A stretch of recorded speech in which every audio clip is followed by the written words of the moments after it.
Welcome to another edition of the Rodcast, Hump Day edition of the Rodcast. We are jam packed. We got some good news, but we got some bad news too. Bad news. We'll start on the 40 acres.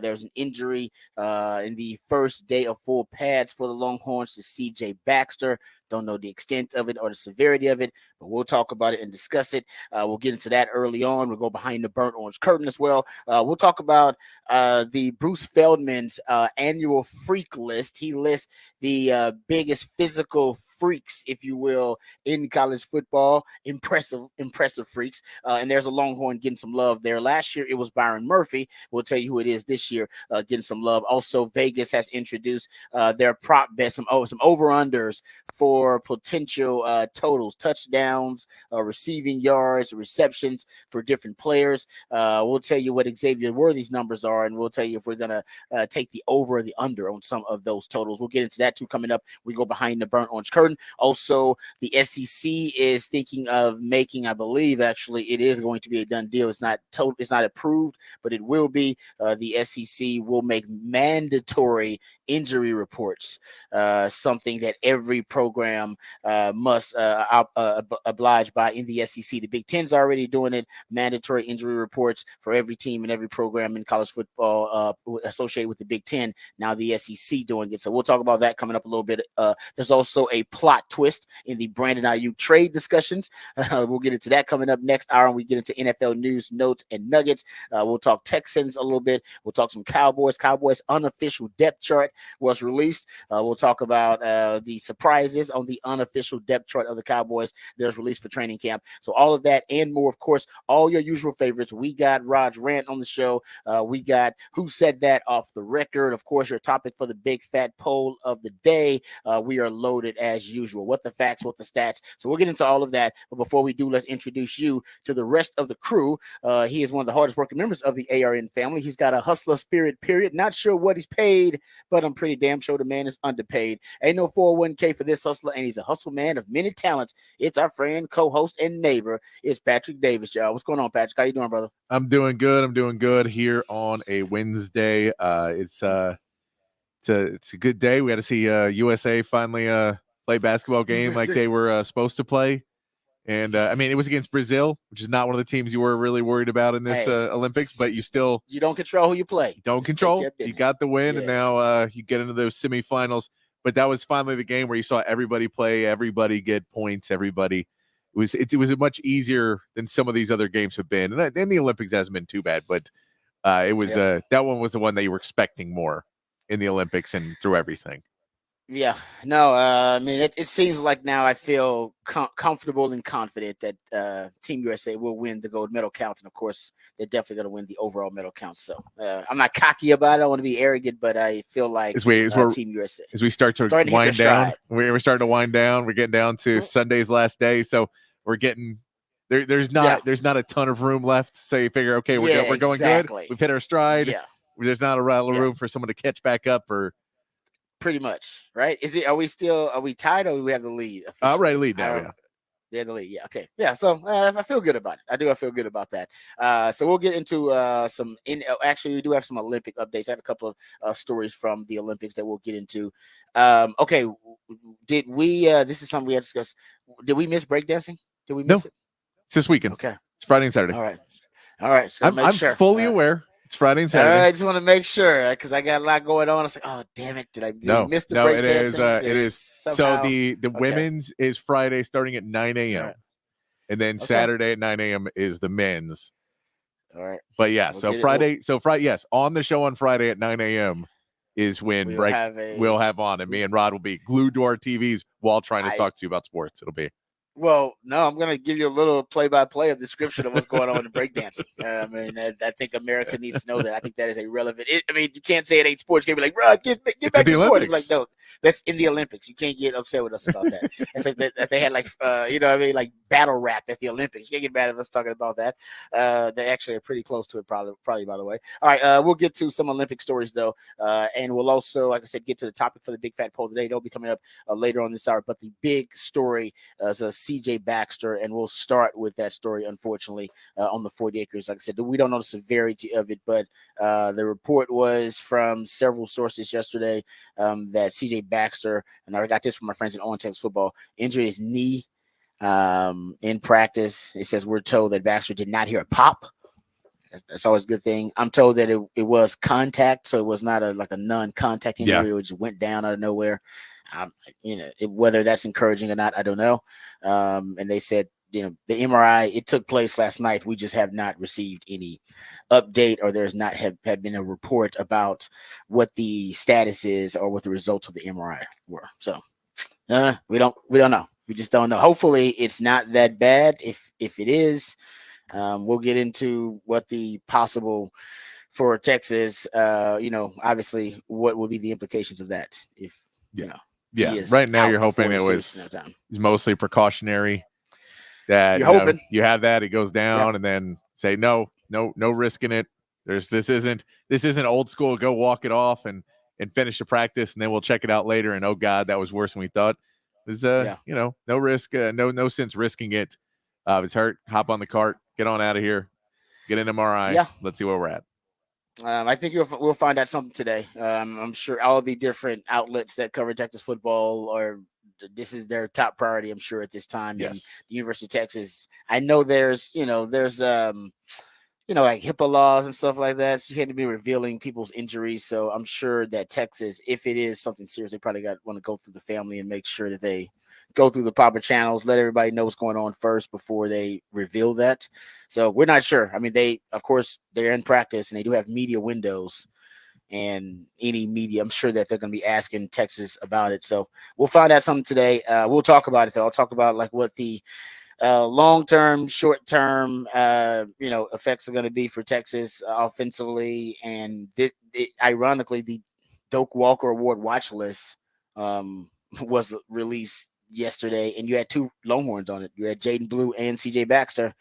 So we talked about the depth of that room. The depth of that room will be tested. It'll be no doubt put to the test. Yes. Okay.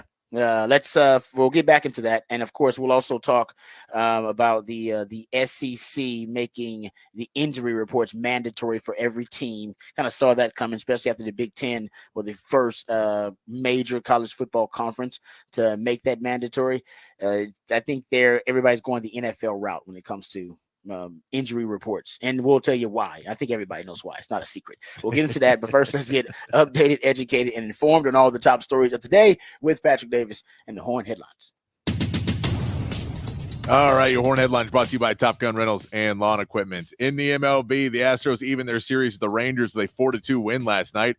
Romer Valdez carried a no-hitter into the ninth, and after picking up a double play, allowed his first hit of the game with 2 outs to Corey Seager on a 2-run homer. Valdez left with his 11th win of the season. Tyler Mayhill had a solid start in his season debut for the Rangers, returning from Tommy John surgery to pitch 5 innings, only allowing 1 run, but still picked up the loss. The two teams will finish off their series today with Yusei Kikuchi getting his second start for the Astros, going up against Jose Urena in a game where the Silver Boot series, currently tied 6-6, will be decided in the last meeting of the two teams of the regular season. Team USA basketball advanced to the semifinals with an easy 122-87 win over Brazil yesterday. Devin Booker led USA in scoring with 19, with all 12 players scoring in the game. After shooting 58% from the field and 48% from 3, Team USA will hope to continue their hot shooting as they meet Serbia and Nikola Jokic one more time on Thursday, with the victor advancing to face the winner of France and Germany.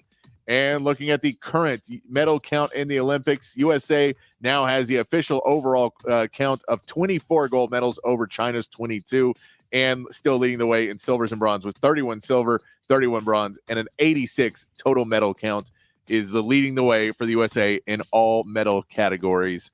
And that is your Horn Headlines. All right. Thank you, Patrick, for the Horn Headlines. Appreciate those. All right. Getting back to the big story, at least here on the 40 acres. Texas running back C.J. Baxter injured his knee in practice. We don't know the severity of it. All we know is he didn't hear a pop, which is encouraging. There was contact on the injury, and of course, he left practice immediately. We haven't heard anything yet, and we don't want to jump to worst case scenario conclusions, but for Texas, this is when we talk about the depth of that running back room. And injuries are going to be part of it. Sark has talked about trying to safeguard this team against injuries, assuming they're going to play a really long season deep into the postseason. He's talked about that's why a lot of guys have to play. That's why you need talented depth, all those things. And you hope it's not going to happen this early. And like I said, we hope it's something minor and not a major, season ending type issue. But I would say this: of all the rooms, all the position rooms and units at Texas, the running back room could probably sustain an injury as well as any room in college football potentially. And the reason I say this is because we've seen it, and it's the culture in that running back room is really, really good. It's a special culture. Like, I remember thinking after Bijan and Rojo left, oh man, it's going to be a drop off in the production in running back room. Really concerned about how that's going to affect the overall offense. That was not the case at all. Hell, and remember, C.J. Baxter won the job initially. He gets banged up a little bit. Jay Brooks comes in, takes over, ends up being potentially, it should have been a Doak Walker Award winner, in a finalist, one of the best running backs in the country, and then he gets hurt. A young C.J. Baxter comes in. He has a 100-yard game. Jaden Blue has a 100-yard game in there. I mean, to me, that just shows you the culture of the room. That's coming off the Bijan and Rojo year where, and I believe during that year, Texas was the only school in 2023. Actually, one of two schools, I take that back, in 2023 to have two players invited to the combine. Two running backs, two running backs invited to the combine. I believe Georgia may have been the other one that did it recently in 2024. But in 2023, actually, they were the only team to do it. And then Texas was the only school with two running backs drafted in 2023 and one of two drafted in 2024. One of two schools that had two drafted in 2024. I think the other was Louisville. I mean, they have the second most players at that position in the NFL at the running back position currently right now, and that's going to continue to increase. I guarantee you that. And even the history of Texas, right? The history of that position is probably as rich as any position at the University of Texas, and as rich as any position in terms of the accolades and achievements and the historical excellence at that position. I mean, you can put Texas running back room against any position room of any program in the country, right? Earl and Ricky and Bijan and with Jamal Charles and it goes on and on. Right? Said B, it goes on and on. And then even now recently, you had Stan Drayton, who was a position coach, because the room is such a high achieving room. He ended up going from position coach to a head coach of a program, which also something you just don't see a lot. Yeah. And even when he left, that was not a drop off. Tashard Choice picked up right where he left off, and they were a great running back room. And so I think that the culture in that room can deal, even like I said, I'm hoping that it's not a big deal, but if it is worst case scenario, it can deal with something that you probably would be debilitating to most position groups and even some position groups on the 40 acres right now. But that running back room at Texas is like the Iowa tight end room or the wide receiver room at Ohio State. Probably the DN room at Ohio State, right? Those are historically now LSU wide receivers, I guess, are now thrown in that group too, like Notre Dame offensive linemen. I think Texas running backs are in that group. And these youngsters, I got to step up. Jaden Blue is going to be great. That's why we've been hearing a lot about Trey Wisner. Yep. Right. They've been throwing Trey Wisner out there a lot. And so maybe this is part of the reason that they knew, hey, one of these guys may get hurt. We need to make sure we have three guys that we can rely on. And that has been the case the last 3 years with Steve Sarkisian. But I don't know. I got trust in the running back room. Like I said, I trust Chick-fil-A when it comes to chicken nuggets. I trust the Green Bay Packers when it comes to quarterbacks. I kind of trust Texas when it comes to the running back room. and Yeah. I think they'll be okay. They've earned my trust. I've doubted them before, and I was wrong in doubting the productivity. Yeah, because I thought the Bijan Rojo left. Now there was a hangover in the red zone. That I will acknowledge. The Yeah. Bijan Rojo hangover, it was. I think it materialized in the red zone, but everywhere else, I mean, you still had really good productivity at the running back position. Yeah, I mean, and I'm with you too. I think it's, if you look at the room and the culture of that room, of it is everybody in there works hard and everybody is ready for their next step up. And you saw that with Jonathan Brooks not being upset last season, not being named the starter, Mhm. and instead just worked harder. And then we saw what he was able to achieve, and then he's the best running back in the draft going in. Yep. So you're able to see those guys step up. You see the recruiting that they're killing it recruiting. So you can say, even though we know Jaden Blue and Trey Wisner are both two guys we're hearing about, Jarrett Gibson and Christian Clark are two guys that you're excited Mhm. about to see in the future as well. So even if you go four deep, it's not like you're going four deep and that's a walk on, or four deep and that's someone you're not. You're four deep of people you don't have no problem giving the ball to at Texas. Yeah. And Exactly. so I think even if you say, and I mean, that's five deep if CJ Baxter's there. So, it's something that you don't want to see. You especially don't want to see it you just don't want to see it for any of these kids ever to go through an injury like that. But to also throw in, this is supposed to be, last season was kind of going to be his thing. He built up his body a little bit more. And so, the not hearing a pop is a good thing. The precautionary, you know that today we saw the thing with Deontay Foreman earlier this Oh yeah, that was offseason, scary. that he was basically they stabilized him, took him out, and then he was back at practice a day later because it was precautionary and it was what you want to see them be doing now, which is there's too much on the line for them to have the old school philosophies of, we know better now. So we know that, maybe, and even if you look at something and say, well, the injury was bad, but now the injury is, a pretty easy surgery, and you'll be back next year with no problem, versus if he tries to run it off and it gets worse. Mhm. uh you know Yeah. I well, I'm sure we'll hear early enough today, because you're going to say whatever the diagnosis is, you got to go to the coaches, and then they start to decide what the game plan is going to be, and everything has to be done. So it could be that that we'll get a statement this morning that it's nothing that bad. Could be bad, but I'm with you. This Texas running back room last season should be a pretty shining example that Yep. it's definitely not a panic situation at all for Texas. It's unfortunate, but it's not a panic situation at all.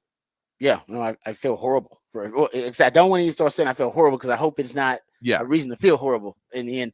But yeah, it's just obviously very disappointing, and I'm sure for CJ Baxter, just starting first day in pads. Trust me, as a player, that's just got to be brutal.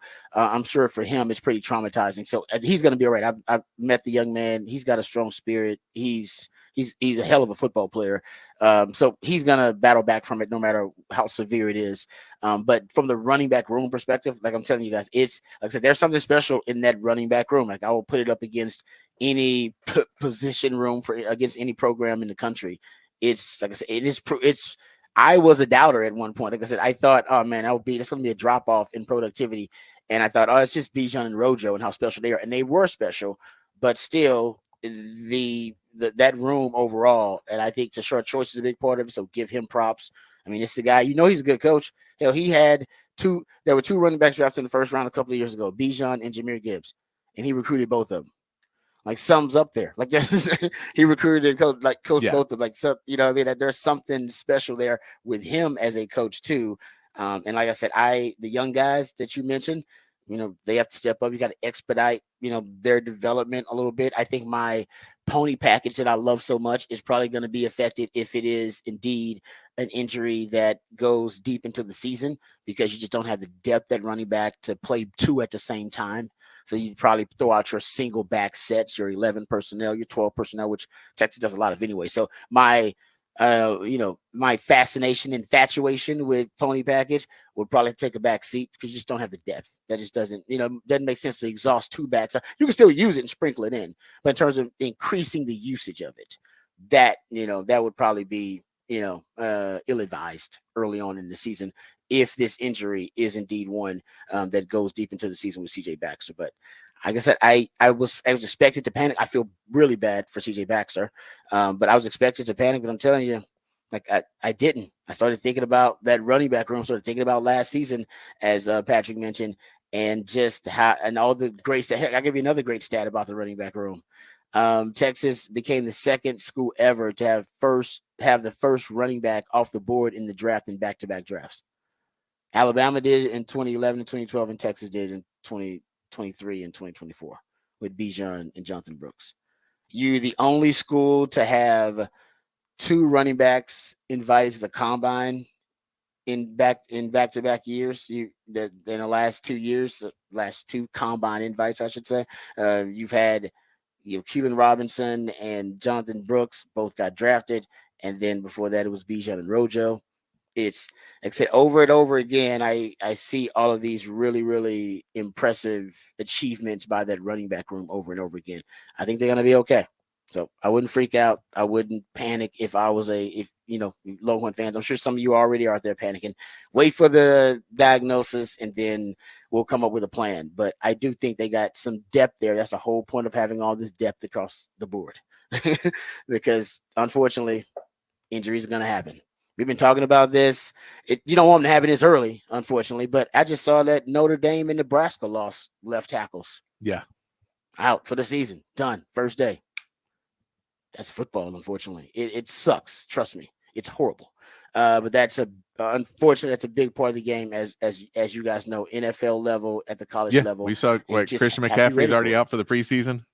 Yeah, I mean, it starts early. Yeah, you mean you just trust me, it's a lot of hard work. I've had injuries, and man, it is devastating for you psychologically as a player. Yeah, all the work and all the dedication and commitment, and all it takes, it's one little a hammy that's holding you back, or you know what I mean, something else that is a small thing, a calf strain, and you're like, oh yeah, you can't go.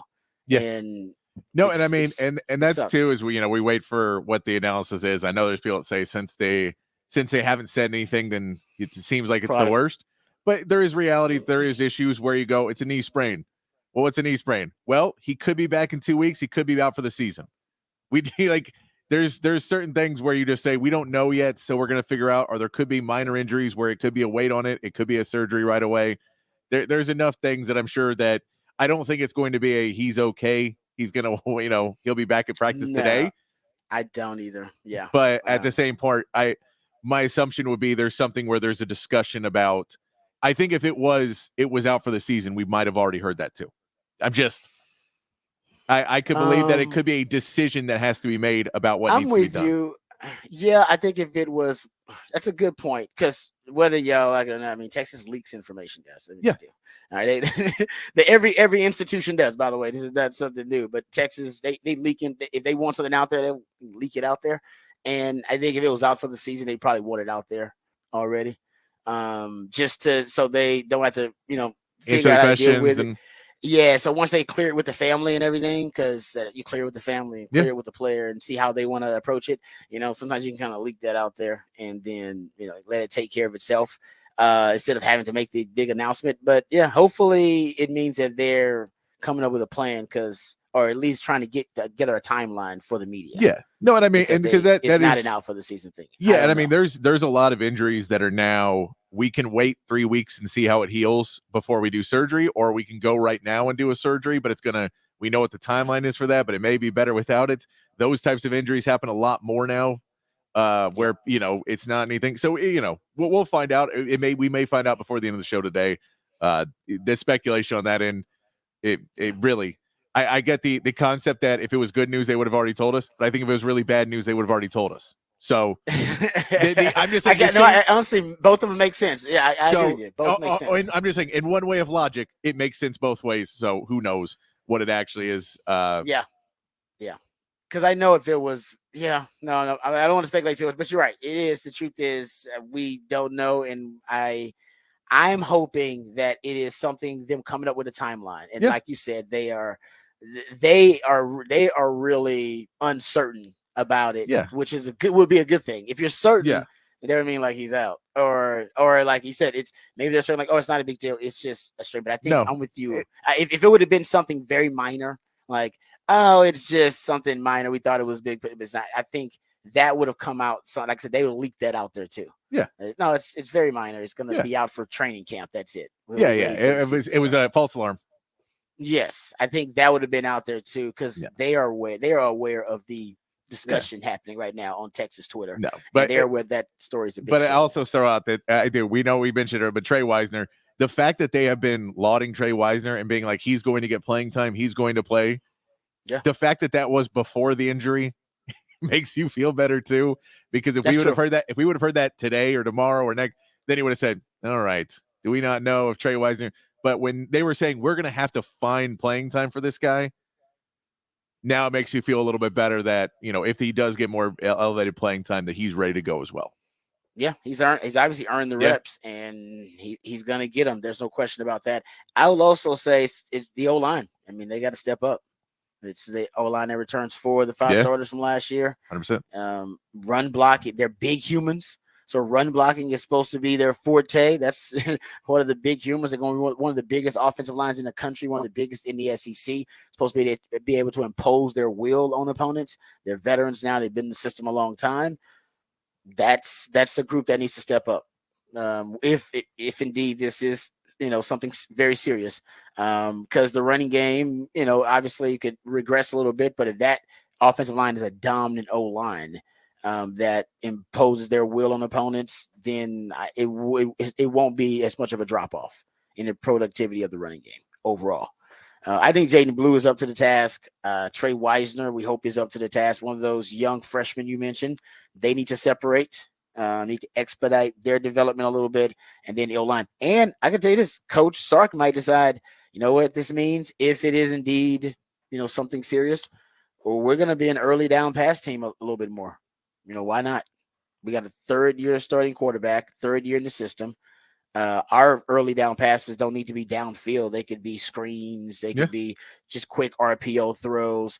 He's accurate. He should be comfortable in that. And that can be a big part of your early down pass, your early down adjustment, I should say, schematically, if something is, more serious going on with the injury to CJ Baxter, that you just put it in the hands of your veteran quarterback. So I would be fine with that too. There's going to be an adjustment if it is indeed something serious with CJ Baxter. So we'll talk a little bit more about it. Hopefully we hear something positive later on today. But anything that breaks about it, we'll talk about it and discuss it here on the show. All right. I want to get to this report from this is from On3, but there's several different outlets that have thrown it out there as well. So the SEC is now, and this is something they discussed at SEC Media Days. Sark was asked about it actually a couple of times at SEC Media Days. Now the SEC reportedly is moving towards adopting mandatory injury reports for the fall.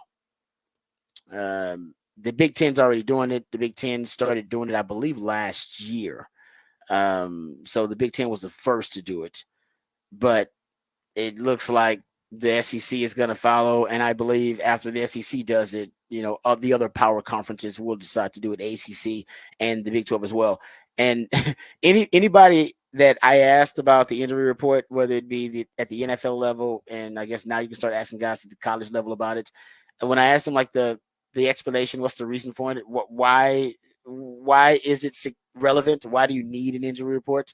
And why is it a necessity? And pretty much nobody can give you a good reason. It's the truth is it is for gambling. Like it is. There's no. I mean, really, I'm serious. Yeah. Like nobody can give you a really good reason why you need an injury report because coaches hate it.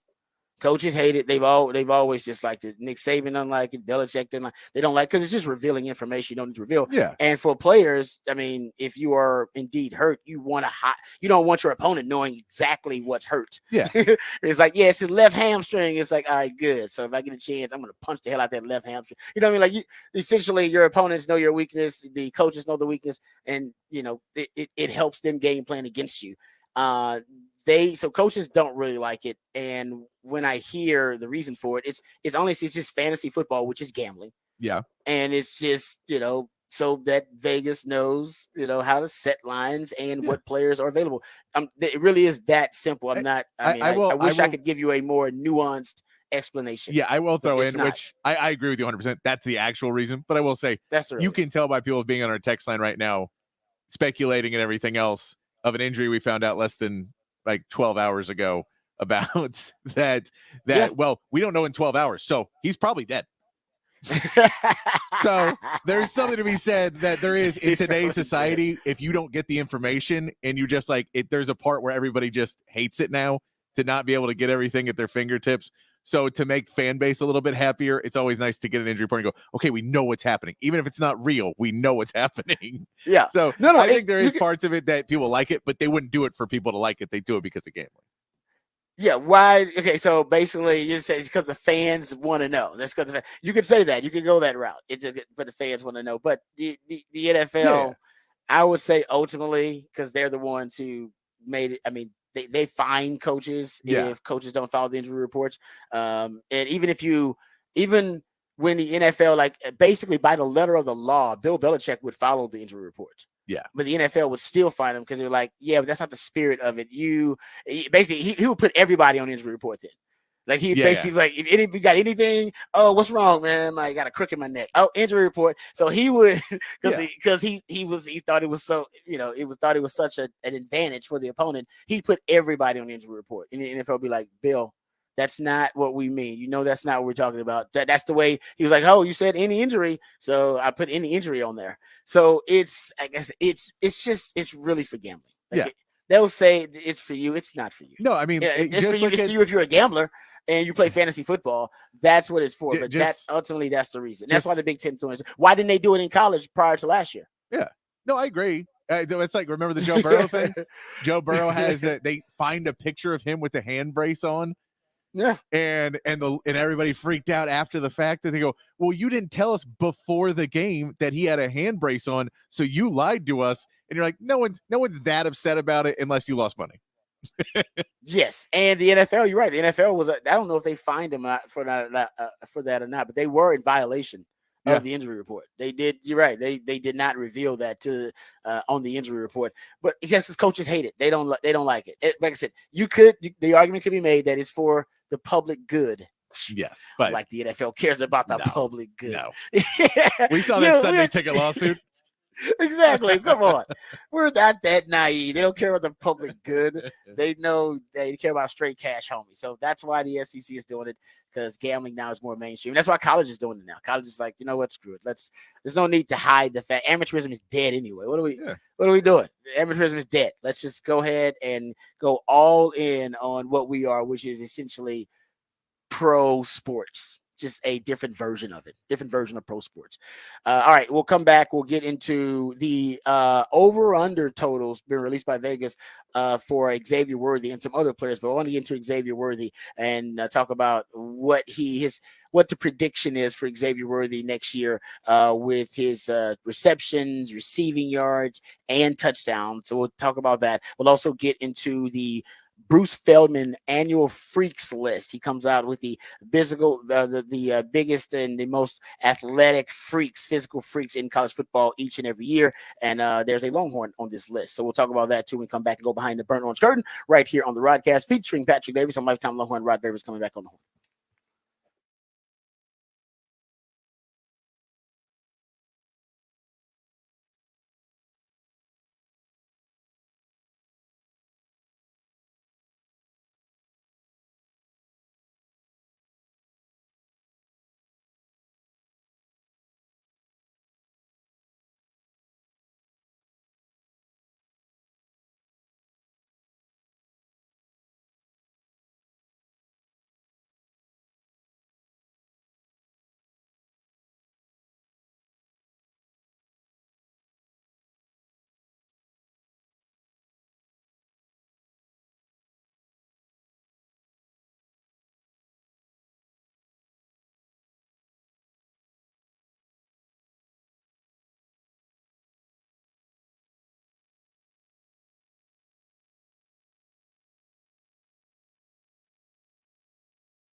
All right, welcome back to the Rodcast. Time to get into some Texas football conversation where we just were talking Texas football, talking about the Cedric Baxter injury, which we're all hoping is not a very serious one, but we'll keep you abreast and updated with any of the updates and any of the reports that come out. And I'm sure that right now you got a lot of folks, insiders, who are working on that story, trying to get you the latest. All right, let's get to some other Texas football conversation. So Bruce Feldman every year comes out with his annual athletic freaks list in college football. Basically, the athletes who physically have the most freakish skills and the most freakish measurables. And it's a top 100 list, and usually there's a Longhorn on it. The Longhorn should have a representative on it. Last year was Byron Murphy, and Byron Murphy ended up being a first round pick. This year, the Longhorn that makes it on Bruce Feldman's annual freaks list is Barron Sorrell. Remember I told you guys when I was at practice and I walked by Barron Sorrell and he looked like a Marvel character. Like I had to take a double take. I was like, who is that? And I looked and I was like, oh, because I couldn't see his name at first or the number initially because it was like a side view of him because he was so huge. And then I looked and I was like, oh, that's Barron Sorrell. He's transformed his body again. Like he does this, it seems like every offseason, this dude transforms his body in a different way. And I'll give him props. When I initially saw Barrett Sorrell, I'm not sure I was ready to confidently say that's an NFL player. He has transformed his body and developed his skill set into being a Sunday skill set. I do believe now Barron Sorrell is an NFL player. I think this year he'll have his best season that he's had yet. His trajectory is such a linear trajectory, but he's gotten better every year and transformed his body more and more every season. Here's what Bruce Feldman had to say about Barron Sorrell. 6'4", 260. The senior clocked one of the fastest max velocity times of any D lineman in college football last fall when he hit 19.4 miles per hour during a game. Texas coaches are excited for Sorrell to take his game to another level after he had a terrific offseason. Sorrell bench pressed 425 pounds, squatted 575 pounds, and power cleaned 355 pounds. The coaches say the most impressive number is his explosive burst for his size. He consistently has registered 20 miles per hour on the catapult system. Yeah, there's a lot of 20 miles per hour going on at that place on the 40 acres. But I believe Barron Sorrell's I think they're talking about max speed, But anyway, Arch Manning's hit 20 miles per hour. Quinn's hit 20 miles. Yeah. If everybody's doing 20 miles per hour, I got to tell you, Bert it ain't Auburn that hit special. 20 miles per hour. What's going on here, man? I mean, everybody's at 20 miles per hour. Kelvin Banks hit 20 miles per hour. You're like, oh, okay. All right, anyway. Coach Sark hit 20 miles per hour. I mean, it does seem like every other day we got another guy hitting 20 miles per hour. I mean, come on. I don't know. I question those systems or those catapult systems. But anyway, getting back to it, I think Barron Sorrell, though, I mean, I've seen it for myself with my own eyes. He has now transformed his body again. And if he can continue to improve and continue like on this trajectory, like I said, every year he adds a little bit more. I think he's got to add pass rushing moves. I think he's got to have more of an expansive pass rushing repertoire of moves. I think that's the next step for him. I think he's a solid run defender. And I think he's got great, as just shown here, at least with Bruce Feldman's excerpt there in his blurb. He's got great upper body strength, like tremendous power, and he's got burst and explosion. So he gets off the ball, got the BGO. He's got the upper body strength, right, to be able to win one-on-ones against guys. I just think he needs more moves, and I know he's been working on his moves. I think that really is the last step. I don't have, many critiques of his game. I mean, he really is a solid player. I love guys like that. Christian Jones was like that. Remember Christian Jones? That nobody would say Christian Jones was an NFL player when they first saw him. They'd be like, I don't know about that guy. I don't even know if he's going to keep that job, honestly. And then over the years, he just continues to get better and better. And as the room continues to grow in terms of the talent, they're infusing more and more talent, and they're upgrading the talent in that room. He kept his job because the talent, it just pushed him. It pushed him to be a better player. And that's how he was just working constantly. The same thing happened in that edge room right now. right? Baron Sorrell, they've kept adding more and more talent to that room, upgrading the talent in that room slowly but surely over the last 3 years. But he's kept his job, which means they brought in guys to take his job. They did, and they couldn't do it because he kept getting better. And that's the whole. I went through it too when I was a DB. Hell, they brought in my man Nathan Vasher, Nasty Nate, Huff Daddy, Cedric Griffin. I watched all these young DBs come in, and I knew, oh, these some dogs. They're gonna be really damn good. Actually, they're gonna be better than me when it's all said and done. But they're not taking my job. They will wait their turn. So they ain't taking my job. They're gonna be better than me. There's no doubt about that. I see that. I'm not a fool. I see upside. I'm a football player like everybody else, but I got some dog in me. They ain't taking my job. And then that pushed me to be a better player. That's what you want. That's why you upgrade the talent in the room. Just keep upgrading the talent. The dogs will separate. They will. Don't even worry about that. The dogs will separate, and the ones who ain't got that dog in them, they'll get pushed to the back. They will. They'll push to the back. But the dogs, they don't care about competition like that. It doesn't bother them. They see it. They see that the other guys around them are talented, and honestly, some of them, a lot of them relish in that. You know, it brings out the best in them. And I think ultimately that's what you got in Baron Terrell. I mean, look at that edge room now. I think, and you see Trey Morris getting some reps. We talked about that yesterday with the ones. I believe Ethan Burke is also considered a starter. I don't think they're slabbing Ethan Burke, but it's only two can start. But I do think they need to use that NASCAR package. Now, they don't necessarily have one. I think they need to come up and create a NASCAR package where you put all three of them dudes on the field together. Maybe Alfred Collins is your D tackle, and you have, maybe Trey Moore at one defensive end spot. Maybe you can bump Ethan Burke inside because he's got the big frame.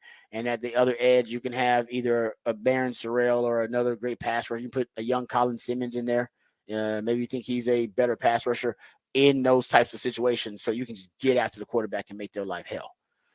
But that room is deep, and Baron Sorrell, he's a leader in the room. I mean, that also is something that matters. We talked about that when PK spoke to the media, and he said, "Oh, Baron Sorrell's the leader in that room." So not only has he kept his job and gotten better every year, but now he has taken on the role of being the leader because I think he leads by example in what he does. So good for Baron Sorrell and that defensive end room right now. I think it's definitely one of the strengths on defense. All right, getting back to, I want to talk about, we're not talking about the Texas offense. We'll talk about an offensive player, Xavier Worthy, lifetime Longhorn Xavier Worthy, now with the Kansas City Chiefs. So there are some over-unders that have been released for individual players. And apparently the total receiving yards prop odds for Xavier Worthy are 750. Receptions at 57.5, 750 and a half, receptions at 57 and a half, total receiving touchdowns, maybe 4.5 touchdowns. Over under. Honestly, I might take the over on all those. That sounds crazy to say as a rookie, but he is a first round rookie. He does have to share targets with Travis Kelce and other receivers, but I'm telling you, maybe I'm watching too many highlights.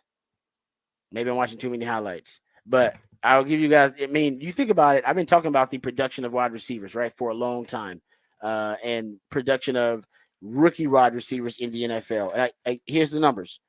From 2012 to 2018, you only had 9 wide receivers that went over 900 yards in their rookie years. So it was rare.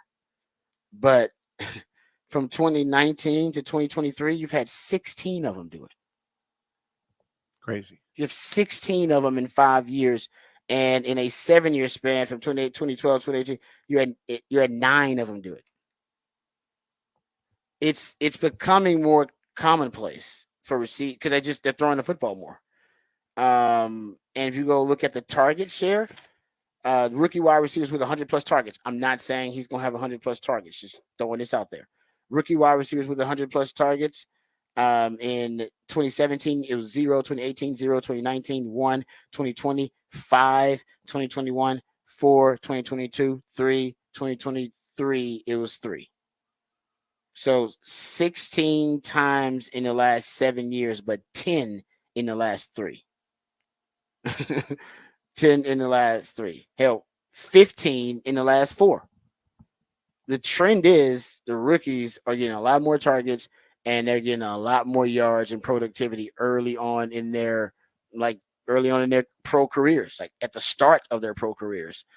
And I've been watching. Maybe I'm watching too many highlights, but he's got the most sophisticated play caller and the best play caller in the game, with the best quarterback in the game, who has been complaining, and it really has been, I think, hungry for a deep vertical passing game, some verticality in his passing game. And now you add the fastest player in history of the combine. I think they're gonna throw it to Xavier Worthy a lot. I think he's gonna get a lot of targets early on in his. And if they don't, it's because I'm trying to think. Maybe one of those other. Maybe Rashee Rice became the guy, but I think he has a chance to be the guy behind Travis Kelce. Travis Kelce is the man. He's their number one wide receiver. Yeah, number one receiver. Period. But I think the number one wide receiver. I think Xavier Worthy's got a chance to be the number one wide receiver, and Rashee Rice will have to serve a suspension of some kind. Well, I'm not sure if most that's likely not this season, is what I'm Maybe saying, later because on. his court date's not till December, and usually the NFL doesn't react. They don't do anything before the legal system. Okay. So if his court date's not till December, then they'll wait on that. So possibly a late season suspension, but they could be next season. There you go. All right. So I still think Xavier Worthy might be the top wide receiver for them, just from what I'm hearing and what I'm seeing and observing with Kansas City. And I mean, they drafted him in the first round. That's why would you? They traded up to draft him in the first round. They traded up to draft him in the first round. Like I said, only thing that can hold him back could be an injury, and I'll knock on wood for that. But I think he's got a chance to go over on all those totals. If I'm a fantasy guy, which I'm not really a fantasy guy, he'd be the guy. He definitely has a chance to go over on all of them. Yeah, I think it's, can he stay on the field enough, and does Mahomes spread the ball around to all three receivers, or does he find a guy and he falls more into that Tyreek Hill role of not being Tyreek Hill, but in that role of it's Kelce and it's Worthy, and then there's everybody else. Yeah, that's true. But like I said, I would confidently take the over on those. Yeah, I would confidently. I don't know if he's going to blast me, but you also got 17 games now too. Let's not forget the logistical reason that also some of these records are being broken. You got an extra game. That helps. There's no doubt. So I think he will. I think he'll go over some of those totals. And the key is what people don't realize is Patrick Mahomes is the best quarterback in the NFL at sack avoidance. When he extends the play and keep it alive, can Xavier Worthy be great in the scramble drill? Yes. Because if he is, then it's over for everybody else. Yes. Boom. It's over. Because Patrick Mahomes can make all those deep throws from any angle, like running left, running right, doesn't matter. Running backwards, doesn't matter. He can make those crazy throws. And if you got to cover Xavier Worthy streaking down the field for more than 4 seconds, that could be a problem. But if he's like changing direction and then going scramble drill and starting to improvise and freestyle, that could be a problem. Yeah. So if they have a chemistry and connection on scramble drill, he's going to blow those. I mean, he's going to blow those. Just when you think of Xavier Worthy losing a guy and cutting into open field, and Patrick Mahomes just being like, I got 20 yards either way I can throw this ball, and he's fast enough to go get it. And he's fast enough to go, exactly. I just toss it up there and just let him just go to a track meet and go get it. Oh, man. Yeah, that could be scary. I'm a Texans fan. I don't want to see that, but I'm just talking about why the numbers could be really, really crazy with Xavier Worthy in the first season. All right, we come back. We got a topic for the Big Fat Poll today, and we'll have the musically themed day of the week. All that and more right here on the Rodcast, featuring Patrick Davis and Lifetime Longhorn Rod Babers coming back on the horn.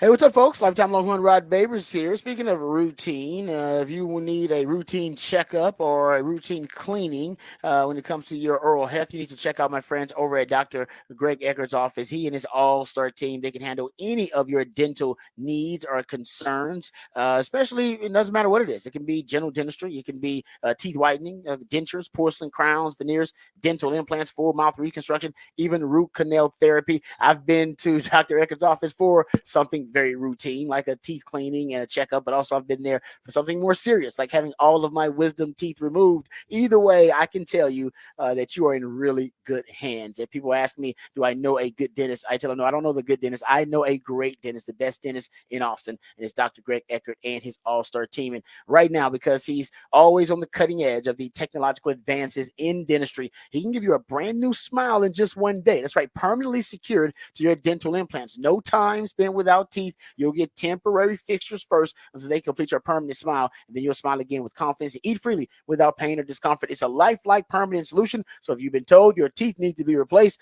don't freak out.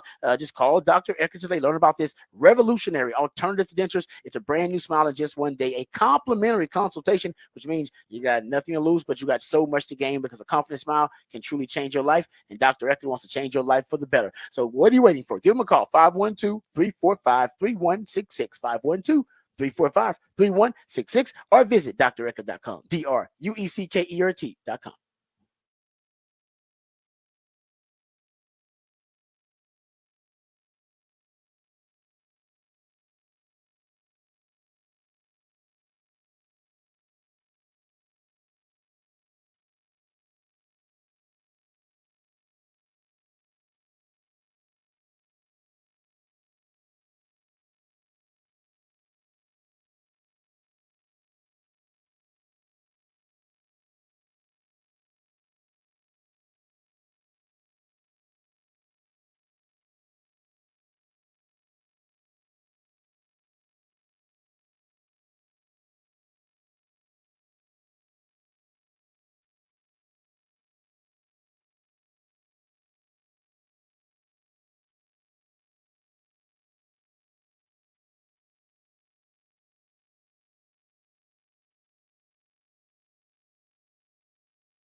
Back on the Rodcast on a Wednesday morning, and that means it's a one artist Wednesday. And today's artist is Iron Maiden.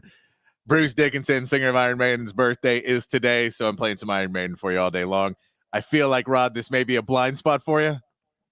Yeah, this is definitely not really I felt like this might. It's not felt my palate really. No, Yes, no, I figure this not might my be a taste blind at all. spot. It's all right. Some metal from me from Iron Maiden. Iron Maiden, one of those awesome bands. Bruce Dickinson has his pilot's license, so he just flies the plane, and they go tour all around the world. Still one of the most successful like international touring bands in the world.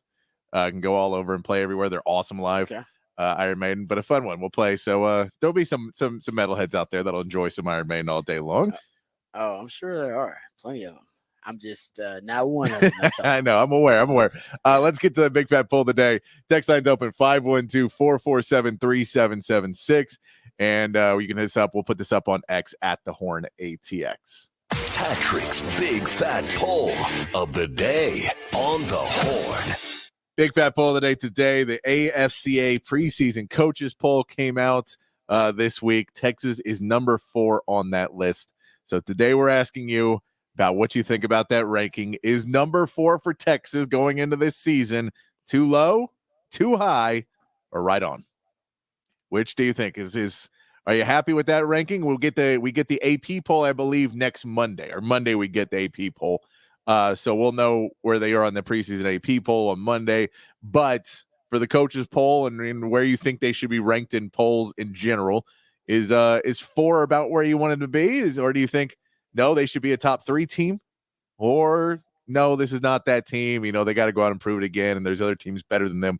Let us know what you think for if number 4 is the right number, too high, too low. I think it's about right. Yeah. I mean, trying to think of how many teams I believe are better than Texas right now, and Ohio State's in that conversation. Georgia, of course. Oregon's in that conversation. There are not many teams right now that I would say are better than Texas. I mean, I guess Alabama. Some people put maybe Alabama in that conversation that they could be. You got Jalen Muro coming back. That's something you could debate. But they also lost Nick Saban and lost a lot of great players too. So I think Texas is a top 5 team. To me, it's pretty fair. Pretty fair. I think, yeah. All right. I think it's pretty fair. I think it's about right too. I don't know if I put Oregon in. I get the talent level. I just can't put Ohio State at that point ever because they haven't beaten Michigan. I just don't put Ohio State there anymore. I don't think Ryan Day is the coach. I don't think Will Howard is the quarterback. So I don't put Ohio State there. But I could believe another team could be ahead of Texas. So I'm not mad at 4. I just don't like Ohio State being 2 again. Man. They are. You're right. They're loaded. They're always loaded. Will Howard is a question. Yeah, but they're just. It doesn't feel like they feel like that team that's always there but not there. And so I'm not. And I get Oregon, and maybe that'll be this year in the Big Ten. They move over there. We'll see how they do there. Maybe they'll dominate in that. But yeah, Ohio State's the one that feels like they're just kind of in because they're scare you. They're not. They just haven't. And look, we'll see what they do. That's just not the team for me right there. That I think is the second best team in the country. Is that who I would pick? Well, they made some changes. Got Chip Kelly as an offensive coordinator now, that's a big change. See how that works? Huge. See how that works. Ryan Day's no longer calling the plays, so he can oversee more of the macro issues with the team, whatever that may be. This is the year. I mean, they don't beat Michigan this year. Then definitely Ryan Day's on the hot seat. But this is also the year. Yeah, Ohio State should make a move because they have been so close, right? Kind of bridesmaid, never a bride kind of thing for a while. And talent is definitely not the issue because, I mean, look at how many guys they got. C.J. Stroud had the greatest rookie season ever. They got like 4 wide receivers playing in the league who are like number 1 wide receivers for their teams. Some of the best edge rushers in the NFL are from Ohio State. I don't know how Ohio State hasn't broken through yet really to win another national title recently with all the talent they've had. Texas just got here with the talent back. So if Texas is here for 5 years and is not able to win a national title, then Longhorn fans may get frustrated. But yeah, between the Michigan thing and then not being able to cash in on a national title, it's strange to say it, but Ryan Day is somewhat on a warm seat there at Ohio State. It's crazy to think that. But because I think had so much success, but not enough. There's also that being handed the job, not by Urban Meyer. Yeah, I think that somewhat it puts him. And I don't know how much is for Ohio State people or people outside of it. They're like, that just seemed weird that he just like in a meeting was like, by the way, this is my next coach, and it felt like that wasn't agreed upon by everybody before that point. Jim Harbaugh just did it to Michigan. He did? Well, but he's like, hey, this guy's my guy. Just so he said that guy's a guy, but then they waited and then they hired him. Urban Meyer came out in a locker room meeting after the season and said, I'm retiring. Here's your next coach. Yeah, And but basically, no, it was you're like, right. you have no choice in this. That's your next coach. Jim Harbaugh didn't give Michigan much of a choice. He did not. I don't think they had. I don't think they were going to go out and get anybody else. That's why they wait. That's why he waited like he did. That's why they waited. They knew it. But you're right. Yeah. No, that it happened differently. But I mean, essentially, it did the same thing. But Ryan Day, like I said, he's had success. He just hasn't beaten Michigan enough, and he's had success, not the right kind of success. Yeah, there you go. He hasn't beaten the best teams. Like, really, the game that they win every year is Penn State, and you're like, is Penn State really that good either? No, or is it just that the Big Ten was overrated at points? And so that was the question: is, are they winning big games, or are they just not playing a lot of big teams and they lose big games? No, they don't. They don't. Nah, they don't win big games. And they don't win against your rival. You got to beat your rival. Yeah, you got to. Sark can't lose. He can't lose to Oklahoma again and then be 1-3 versus Oklahoma. No, and not good. Longhorn fans ain't gonna like that. Nope. Trust me.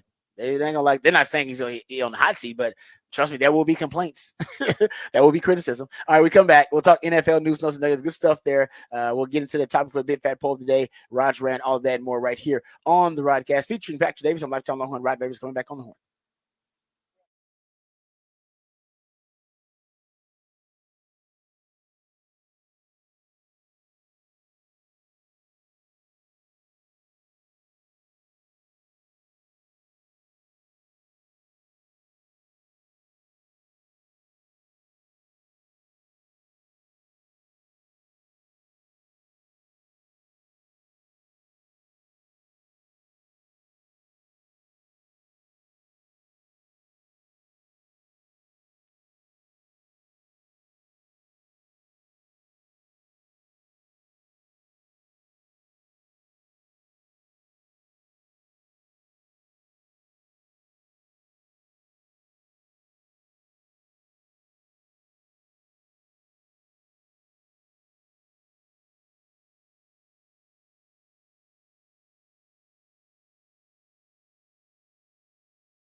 Welcome back to the Rodcast. It is a One Artist Wednesday on the Rodcast. That's when my co-host, the Idillionaire Patrick Davis, who comes up with all the musically themed days of the week, this is when he focuses on one particular artist or group or band on a One Artist Wednesday and goes deep into their catalog.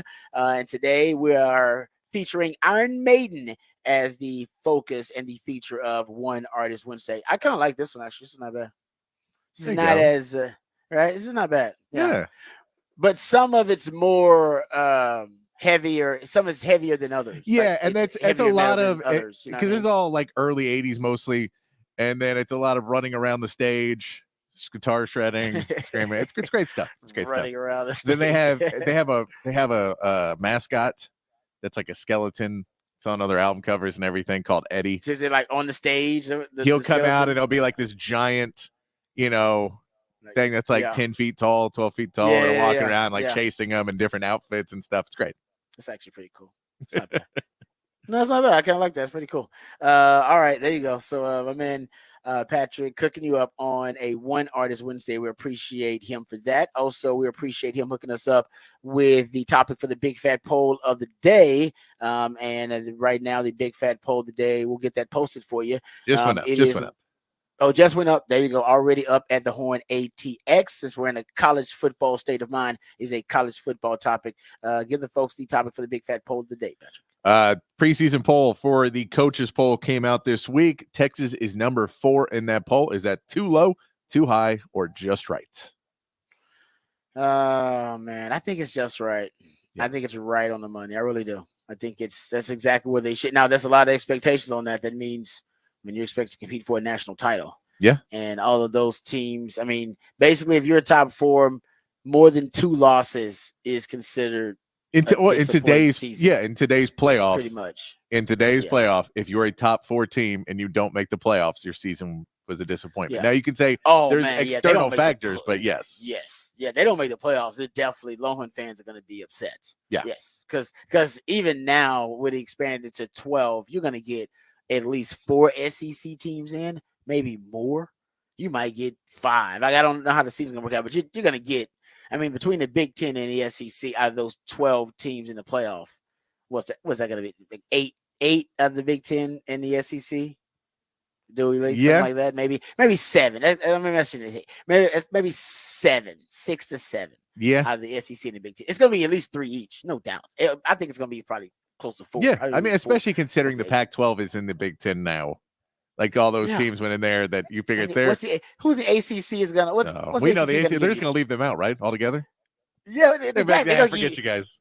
There'll be 1 or 2 teams, maybe from the ACC. There'll be 1 team from the Big 12. That's 3, at least 9. And then you have 1 of the group of 5, whoever that most impressive group that makes a run. That's 4 spots. And honestly, I think the rest of them are going to be Big 10 and the SEC. They may give another spot to another Big 12 team. They don't want to seem like they're monopolizing the entire thing. We'll see. Yeah, we'll see if they give another one to an ACC team to try and stabilize the ACC a little bit more. Because Notre Dame is too. Notre Dame's out there. Notre Dame's independent. ACC affiliation. So say that's 1 Notre Dame spot, I guess, too. And that will be 5. And then you still have 7 spots open. I think that's Big 10 and SEC. 7. So I'll go 7. I'll go 7 with you. The ACC gets 2, Big 12 gets 1, group of whatever they are now, the group, they get another one, and then say Notre Dame makes it, Notre Dame gets another one. That's 5. Then so 7. So still, if you're not one of those, Longhorn fans are going to be upset because that would mean you're not one of the best 3 teams potentially in the SEC. Yeah. I mean, that's teams. Yeah, it would be if there something would have gone wrong. Well, see, you already, I don't know if you meant to throw that out there, but Longhorn fans are already in a pessimistic mood right now, Patrick, because of the CJ Baxter news. You're like, maybe something went wrong. You're like, be a little I don't even mean that. I mean, losing games. I mean, they're losing games. Something went wrong. Well, you lose games is, potentially because you don't have your best players. And we'll get back to that conversation. Yes, there was an injury to CJ Baxter yesterday. We don't know the severity of it, so I'll throw that out there. We do not know the severity of it at all. We just know that he left practice and had to leave practice because of that injury, and that was not a pop, so that's considered a good thing. and they did an MRI, and we don't really know the results of the MRI just yet. So throwing it out there. And Longhorn fans have been freaking out a little bit about it, and well, they should. So we'll find out more about it, I'm sure. But he injured his knee, and that's all we know. Injured his knee, left practice. Could just be being hopefully really, really cautious, and it's not something very serious. And if it is something serious, we talked about what it could mean for the season and that running back room. And I think something that we talked about, the depth of that room, it'll be put to the test. If indeed it is something serious, I think we're all hoping, knock on wood, that it's not. All right. So we'll get back to that conversation, though. We'll talk more Texas football next hour. We'll go behind the burnt orange curtain as well. But I want to talk NFL here in this hour. We'll talk about that, the twist. There's been a plot twist in the Brandon Ayuk trade negotiations, which kind of came out of nowhere. We'll discuss that. Actually, maybe a couple of plot twists there. We'll discuss that, and also we'll get into a couple of other NFL news, notes, and nuggets. Cowboys released their unofficial depth chart, so we'll get into some of the highlights, and I'm sure Cowboys fans feel a certain way about certain positions and how they're listed, where DeMarvin Overshown is. We'll get into that. We'll talk about Mozzie Smith and where he is on that unofficial depth chart, all of that and more. But first, let's get updated, let's get educated, let's get informed on all the top stories of the day with Patrick Davis and the Horn Headlines. All right, your Horn Headlines brought to you by Top Gun Rentals and Lawn Equipment. In the MLB, the Astros even their series with the Rangers with a 4-2 win last night. Framber Valdez carried a no-hitter into the ninth, and after picking up a double play, allowed his first hit of the game with 2 outs to Corey Seager on a 2-run homer. Valdez still left the game with his 11th win of the season. Tyler Mayhill had a solid start in his season debut for the Rangers, returning from Tommy John surgery to pitch 5 innings, only allowing 1 run, but he still picked up the loss. The two teams will finish off their series today with Yusei Kikuchi getting his second start for the Astros, going up Jose Urena in a game where the Silver Boot Series, currently tied at 6-6, will be decided in the last meeting of the two teams of the regular season. And Team USA Basketball advanced to the semifinals with an easy 122-87 win over Brazil yesterday. Devin Booker led USA in scoring with 19, with all 12 players scoring in the game. After shooting 58% from the field and 48% from 3, Team USA will hope to continue their hot shooting as they meet Serbia and Nikola Jokic one more time on Thursday, with the victor advancing to face off against the winner of France and Germany. And looking over at the medal count at the Olympics, right now USA is still in the sole lead of golds with 24 in front of China's 22. And, of course, the full medal count, 31 silver, 31 bronze for 86 total medals, which is 26 more than China in first place. That is your Horn Headlines. USA, USA, USA.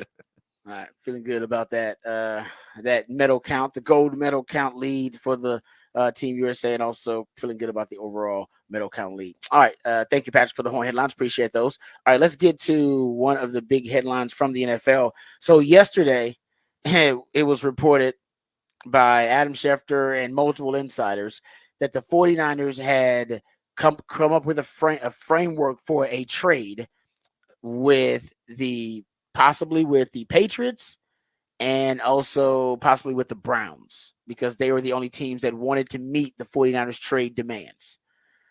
And we were told, or at least it was rumored, I don't even know if it was reported, rumored that if they traded with the Browns, they would get Amari Cooper and some draft capital in exchange for Brandon Ayuk to the Browns. And if it was with the Patriots, it would be Kendrick Bourne, who would be the receiver that they would get in exchange and draft capital in exchange for Brandon Ayuk.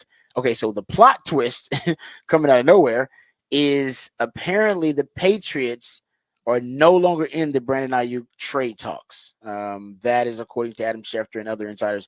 Apparently they're out. We don't necessarily know what happened, but there's not a lot of detail about why it broke down. But the Schefter report that I had seen, he basically said that the Patriots, once they started negotiating contract talks with Ayuk, is when they got cold feet and were not happy about it, and they decided to pull out. So I don't know if that means that Ayuk not only wants to be a top paid, because this report was they were willing to make him a top 5 paid wide receiver.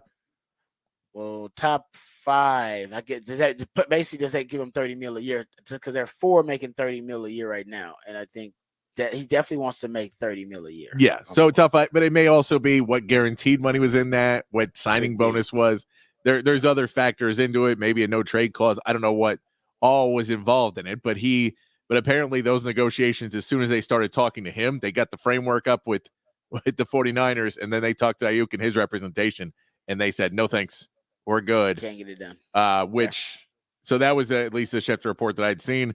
So if that's the case, that puts him, that ruins a lot of negotiating power for both him and for the Browns. It does, and now he's back. But yes, no, it does. But apparently now the other report, another plot twist, because like I said, there are multiple plot twists here, is that the Steelers are now back in it for the Steelers, and maybe they never were out of it totally. Yeah, but now they are re-engaged in but trade talks with the 49ers for Brandon Ayuk, which is surprising. Right? Yesterday, I told you the Steelers really don't operate that way. So I don't know what they're giving up, though. That's another thing, too. We don't know what they would be giving up. We assume there will be one wide receiver that they would get in exchange, the 49ers, and then draft capital, and we just don't know how much draft capital.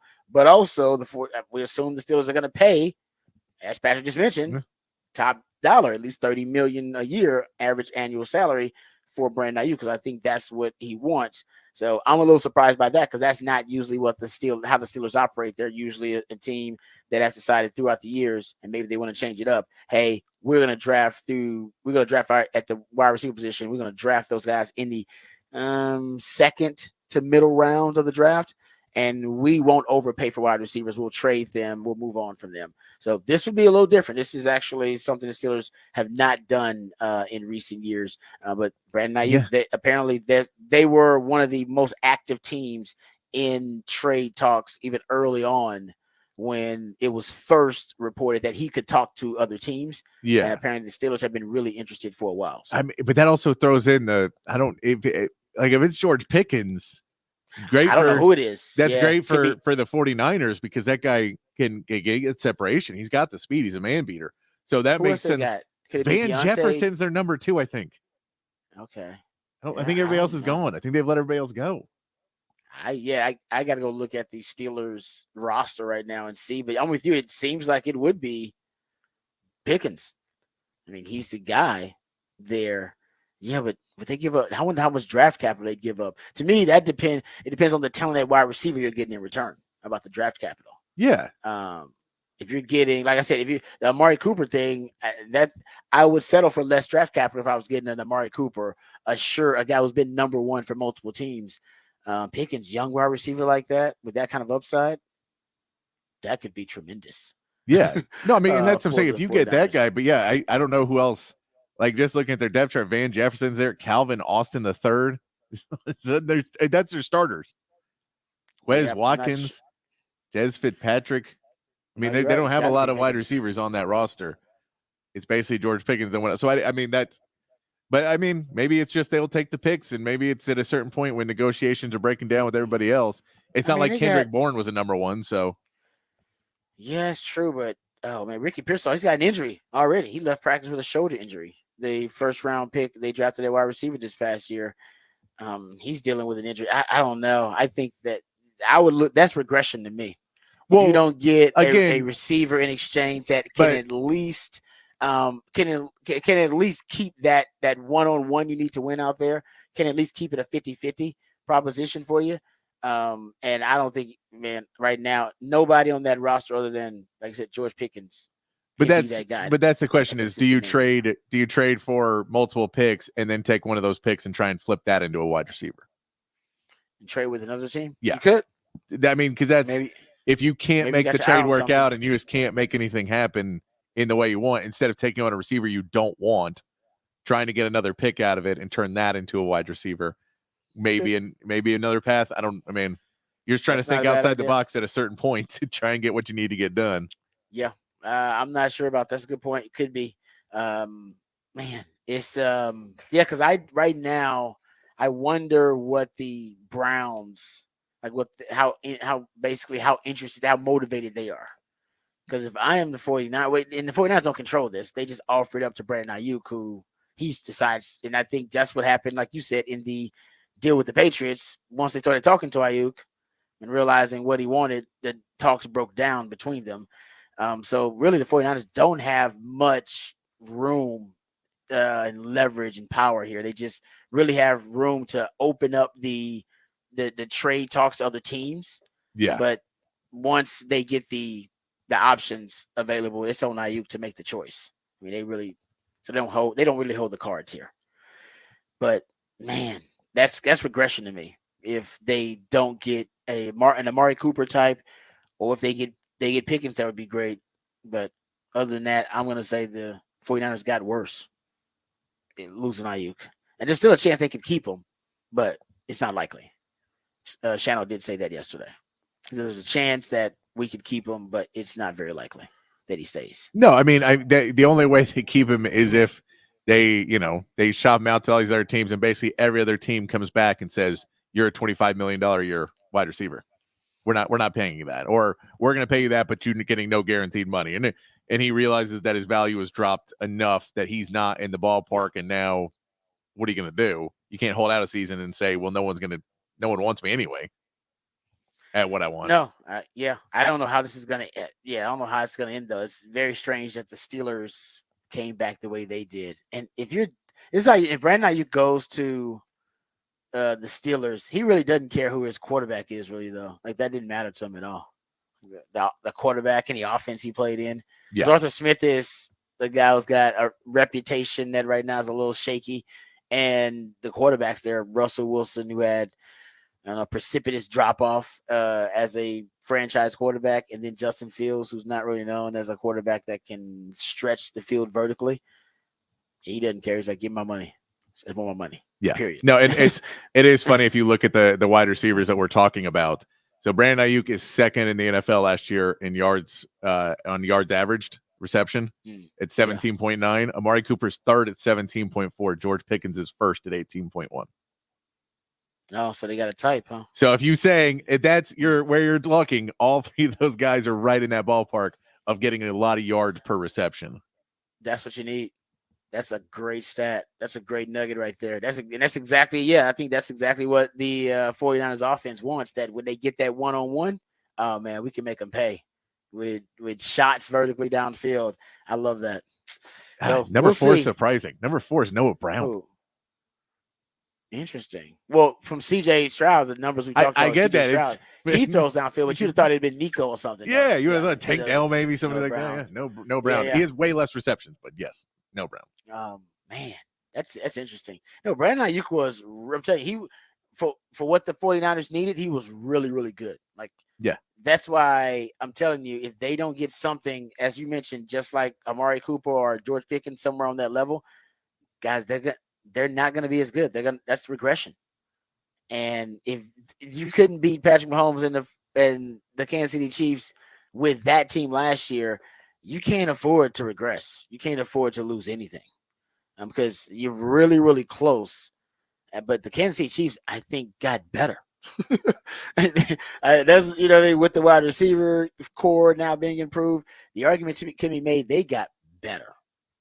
Now they lost L'Jarius Sneed. By the way, I think that Titans defense actually is going to be pretty good. They signed Quandre Diggs. They got L'Jarius Sneed. Just throwing it out there. Pretty annoying being in the AFC South and these guys trying to sweat. I know, but then they got Jamal Adams too. Is he there, Tennessee Titan? Yeah, didn't he? Yeah, I think I'm just saying they might be a little bit better than people thought in terms on defense. That's what I'm talking about. But anyway, but I digress. Getting back to it, I do think this is a really pivotal move for the 49ers because I think ultimately they're really, really close. The injuries though are brutal. They are like I don't know if there's a organization in the NFL over the last 6 years now, 7 years since Shannon's been there that's dealt with as many injuries as they have to key positions. And now they're dealing with them early on. And that's what, honestly, the truth is, you could argue that's what lost them the Super Bowl. Remember Dre Greenlaw went down early on that game? They were killing it. Dre Greenlaw goes down and he's out, freakish injury where he was just on the sideline getting ready to run into the game. Like he literally was on, I remember watching, he was on the sideline getting ready to run into the game and he hurt himself. Freaky. Nobody touched him, nothing. He went straight down. and it was the craziest thing. Starting linebacker out. And remember, George Kittle had a shoulder injury in that game in the Super Bowl early on, and Deebo Samuel pulled a hamstring in that game. George Kittle couldn't even raise his arm above his shoulder. They've had, man, at the most inopportune times, they've had some really kind of devastating injuries, and that's a big part of why they lost the Super Bowl. And now Christian McCaffrey's injured. You got an injured calf strain. Ricky Pearsall, the first round pick's already injured. Elijah Mitchell, the running back behind Christian McCaffrey, he's got an injury. Yeah. It's a big part of it. So, speaking of injuries, the Longhorns may be dealing with a serious one as well. We don't know the severity of it, but the CJ Baxter injury, a knee injury that was the reason he left practice yesterday. We'll get you some updates on that, talk about that coming up next hour. But next segment, we'll go into some Cowboys conversation. We'll get Raj rant, but we'll get into that unofficial depth chart released by the Cowboys. Also, we'll talk about some NFL trends to look out for in the 2024 season. We'll get into that on the other side right here on the Rodcast featuring Patrick Davis. I'm Lifetime Longhorn. Rod Davis coming back on the horn.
All right, welcome back to the Rodcast. Time to get into some NFL discussion. I want to get into this unofficial depth chart for the Cowboys first, and then we'll talk about some of the trends if we have some time. Oh, and also there's a comment made by the players, some of the Cowboys players, offensive players, about Mike Zimmer's system. I think it's I think it's really compelling. I think it's interesting, and if for Cowboys fans out there who want to know how different, how the system's going to be different with Mike Zimmer compared to Dan Quinn, I think it sheds a lot. It sheds a light on a lot of the differences between the two, I should say. And we'll get into that too coming up. I want to do that as well. And but first, let's get into the depth chart a little bit. I did notice first of all, CD Lamb's not listed on the depth chart, of course. He's not on there. But one of the things that stood out to me, and because of that, Jalen Tolbert, since you want to know who's starting the wide receiver position, Jalen Tolbert is the wide receiver that stepped up. Remember, there was a discussion between the competition between the Jalen's for that. A lot of talk about who's going to be a third wide receiver for the Cowboys, and it looks like Jalen Tolbert may be winning that competition about who's going to be the third wide receiver to step up for them. So that's a good sign, and that's one thing to throw out there. Mozzie Smith listed as a starter at the D tackle position with Oza Adigizua. That's good too. Remember, there was discussion whether that was going to be a bust of a pick or not. Now, maybe they're at the point where they don't have any better options than Mozzie Smith, but I think it would show that Mozzie is at least taking necessary steps for the coaches to put him as a starter on that unofficial depth chart. I remember last year gave you pretty much nothing at all. You got nothing out of Mozzie. You need that pick to work. You need that pick to give you some real production because you drafted that guy early on, and you need a D tackle right now. And you need an every down D tackle. No, I mean it's become a big position in football, and you've used a first round pick. You can't with the Cowboys model being basically so involved in the draft, you have to hit on your first. Yep, you can exactly. And and I said I've been saying it for a while. It's a premium position. Yeah, that's why you drafted it the way you did in the first round. So, and considering all of the money you're about to devote, salary cap space you're about to devote to just the big three, we assume that is all going to work out. You need, like Patrick just mentioned, you need players to be outperforming their draft status and their contracts. And right now, Mozzie Smith is not, as a first round pick, outperforming his draft status, outperforming his contracts. So that's a good sign for the Cowboys. Also, for the Cowboys here, I noticed something that I thought stood out. DeMarvin Overshown, he is second string right now at the linebacker position. Maurice Lafau has listed as the starter along with Eric Kendricks and Damone Clark. And so he's listed behind Maurice Lafau, actually. Yeah. So no, I mean that the injury set him back. It really did. Yeah. He was doing really well before the injury set him back. But I heard he's still having a good camp. Just he's not right now listed as a starter.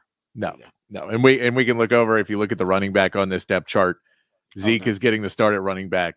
But I think what's noticing, Deuce Vaughn's fifth in this.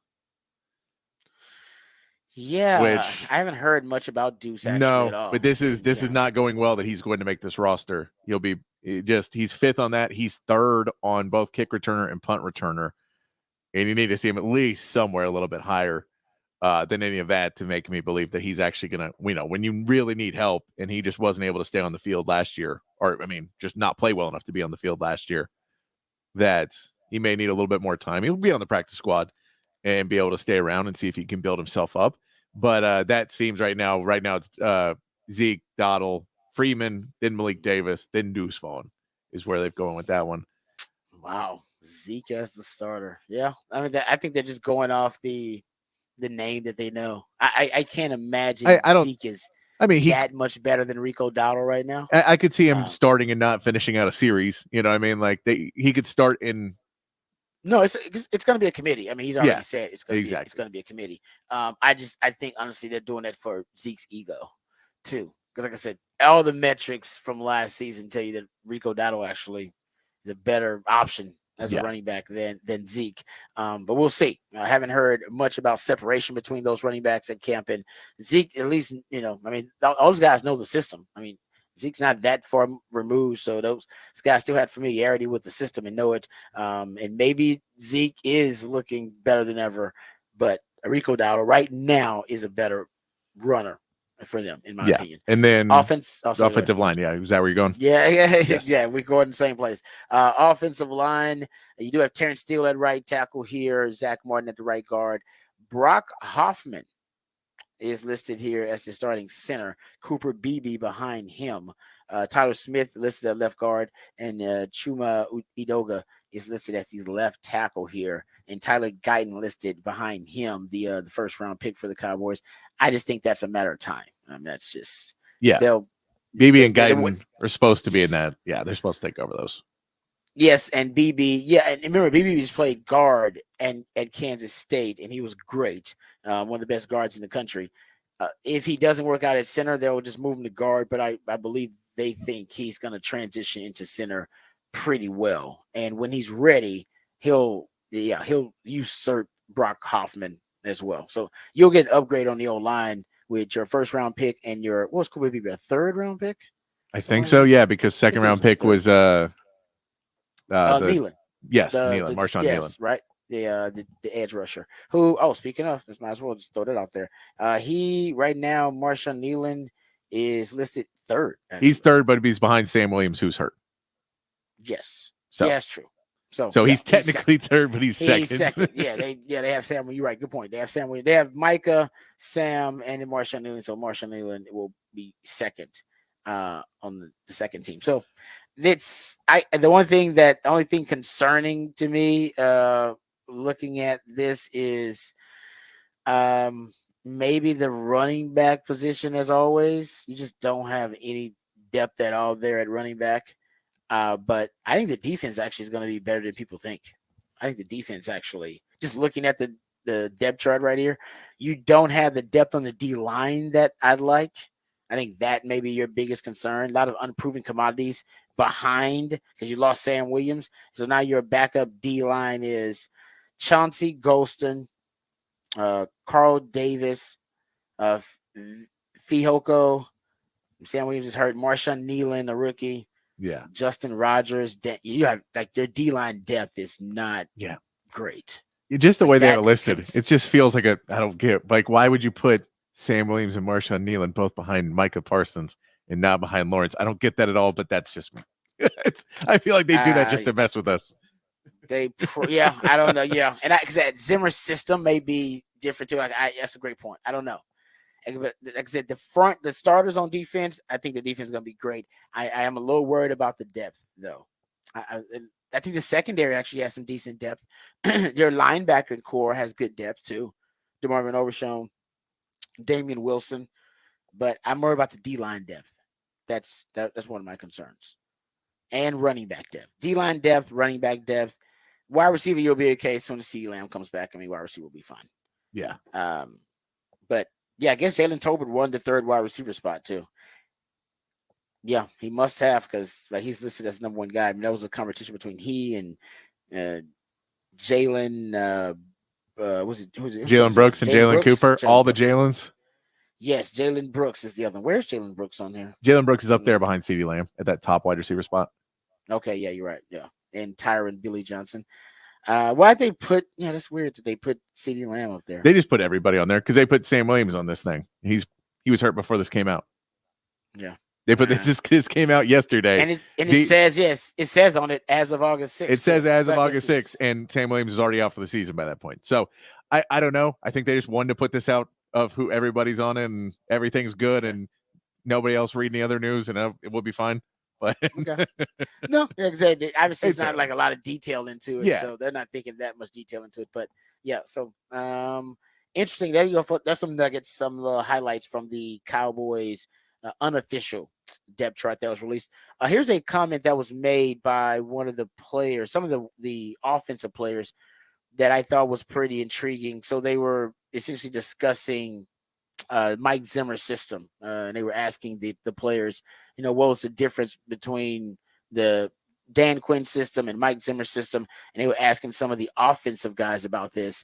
And here's what Jalen Brooks, speaking of Jalen Brooks, here's what he had to say. He said, the thing that sets Mike Zimmer's system apart from Dan Quinn, quote, their disguise, man. Their disguises are insane. DQ had some disguises, but Zim's, it's pretty good. I got to give him full credit for that. And I had a couple more quotes from like Brandon Cooks talking about it too, and Dak as well. The disguise, I think that they're talking about it.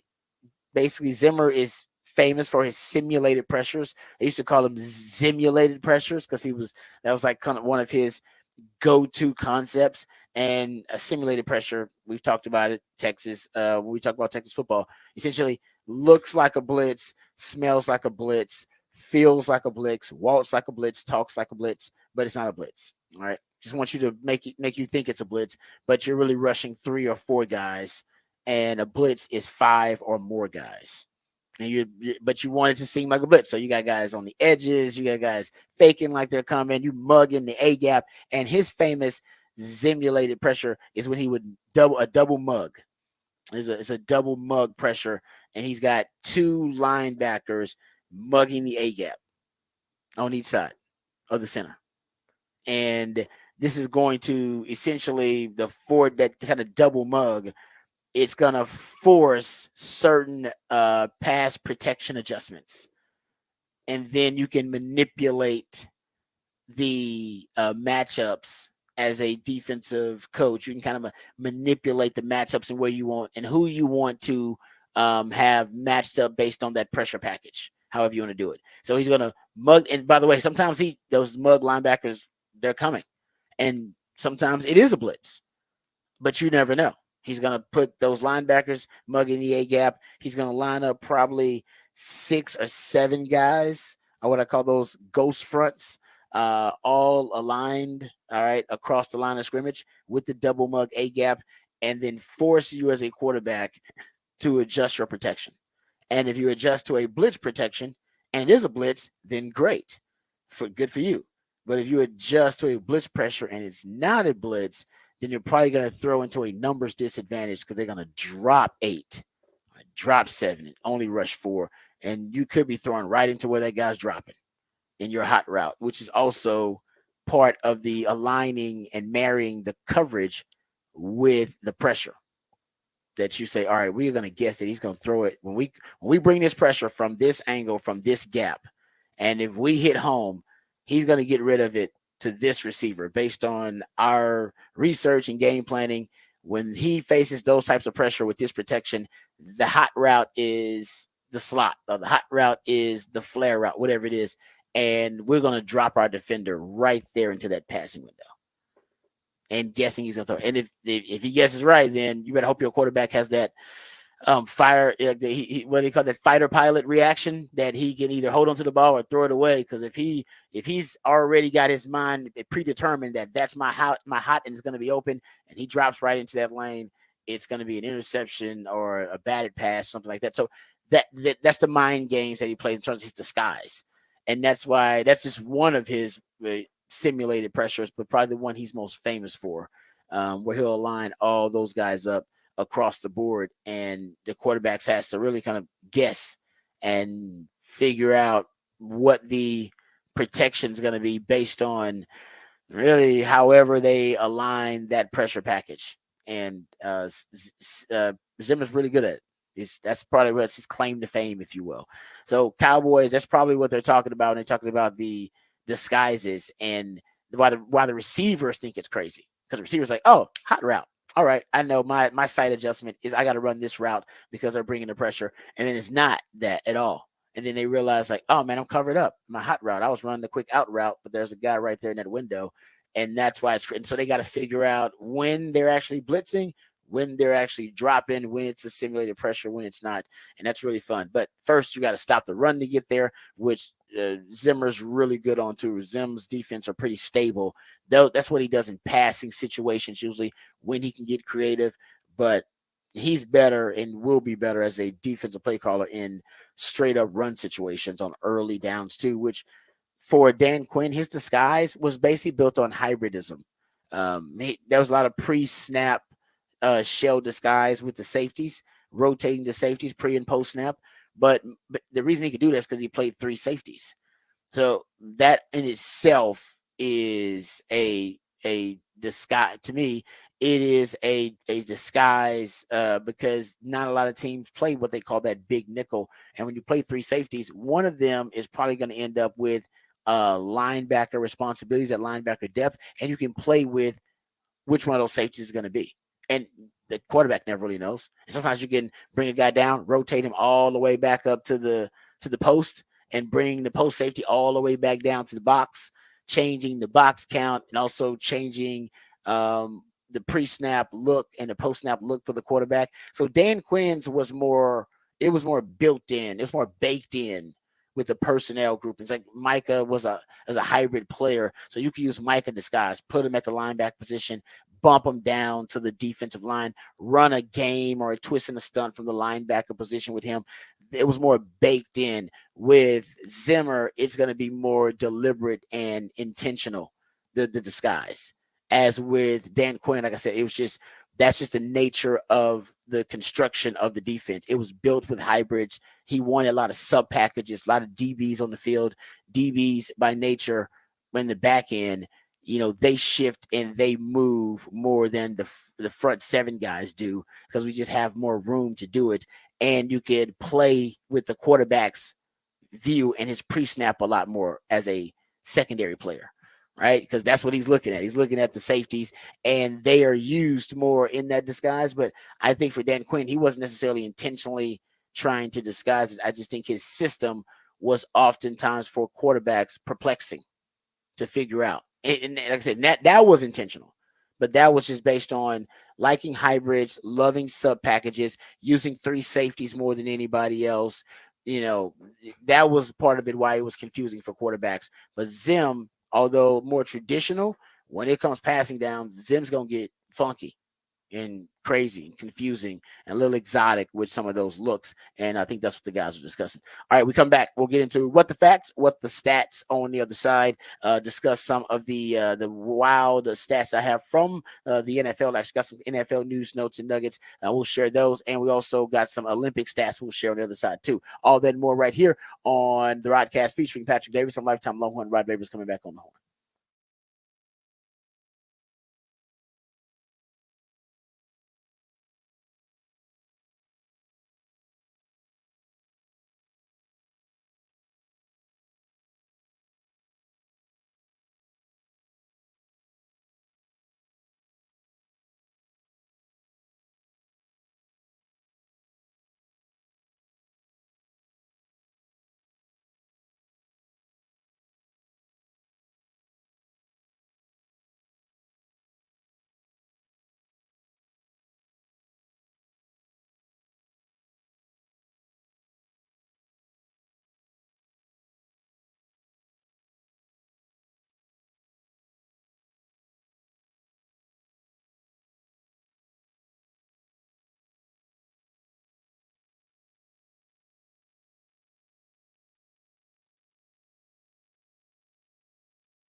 All right, welcome back to the Rodcast. Time for what the facts, what the stats.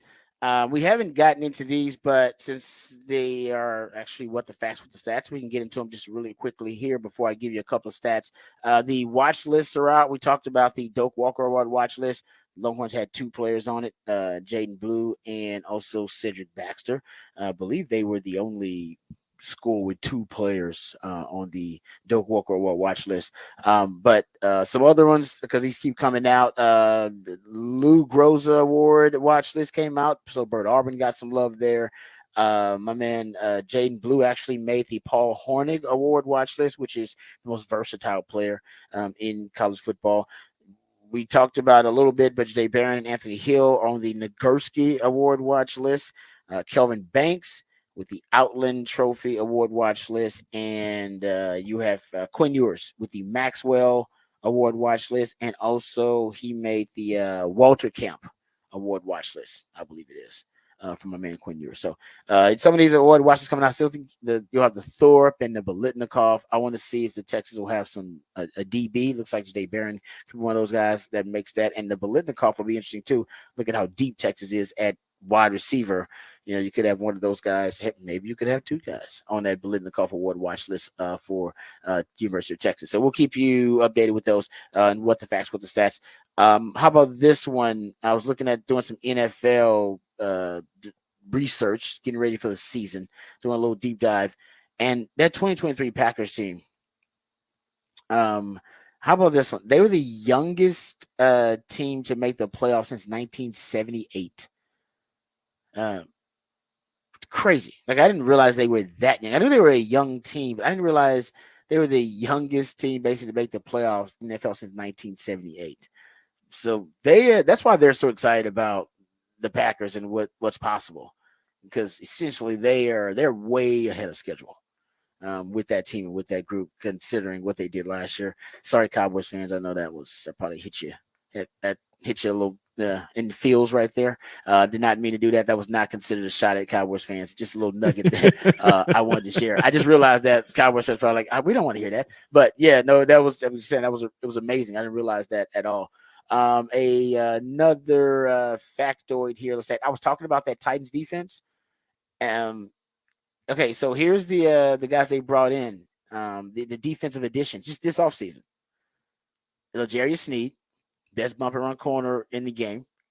Remember they brought in Chidobe Awuzie, a former Cowboy and former was he a Bengal? Was it the Cincinnati Bengals? I forgot he was with somebody else after the Cowboys. Quandre Diggs, who we know is one of the better defense DBs out there. They had Jamal Adams.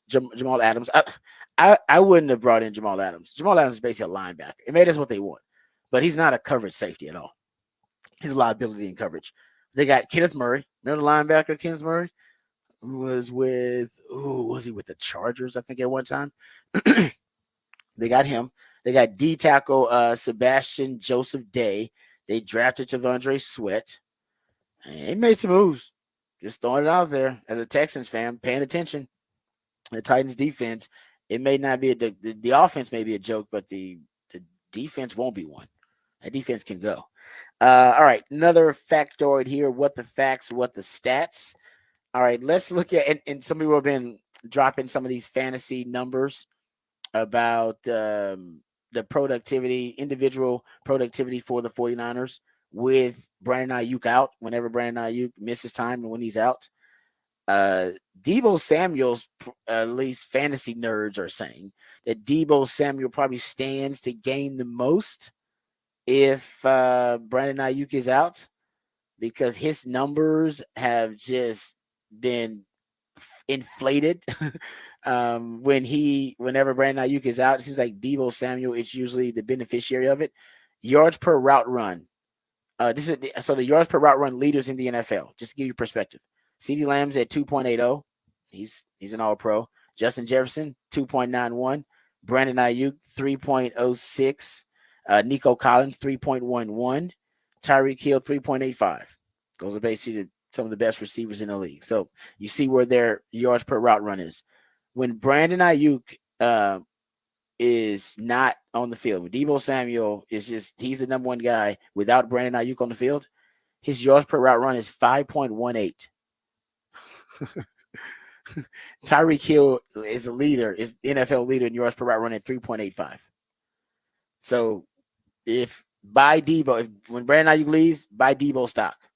Deebo's gone. I'm telling you, if he stays healthy, knock on wood, his stock is going to skyrocket. Isn't that crazy? That's unbelievable. That really is. So if they trade Ayuk and don't get back a number one wide receiver, another big name wide receiver. So if they don't get back Pickens or Cooper or somebody like that, get a lot of Deebo stock.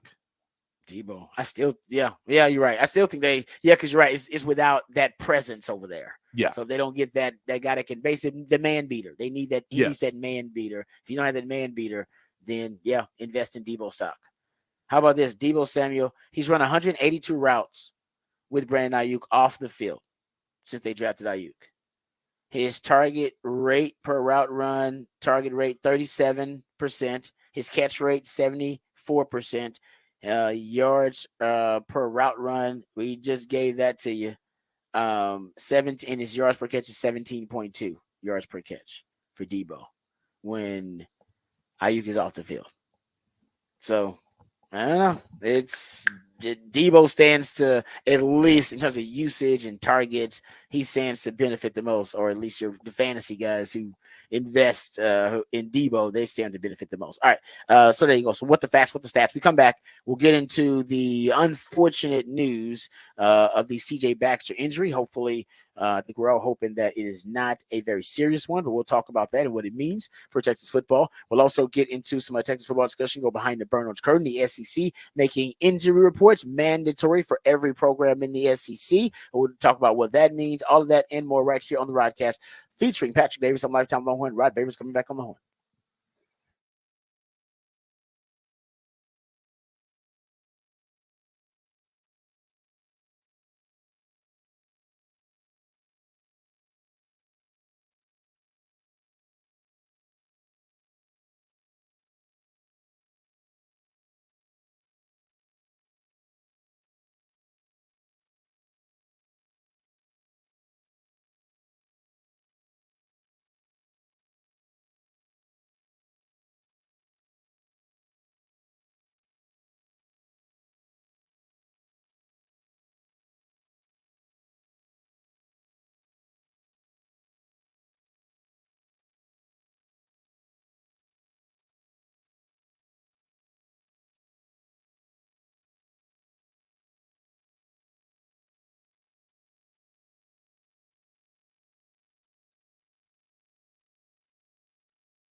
Welcome back to the Rodcast. It is a One Artist Wednesday edition of the Rodcast. That's when Patrick Davis, my co-host, the Idillionaire, he goes deep down the rabbit hole into the catalog of one specific artist, or group, or band. And today we are featuring Iron Maiden as the focus and feature of One Artist Wednesday. So we appreciate my man Patrick there.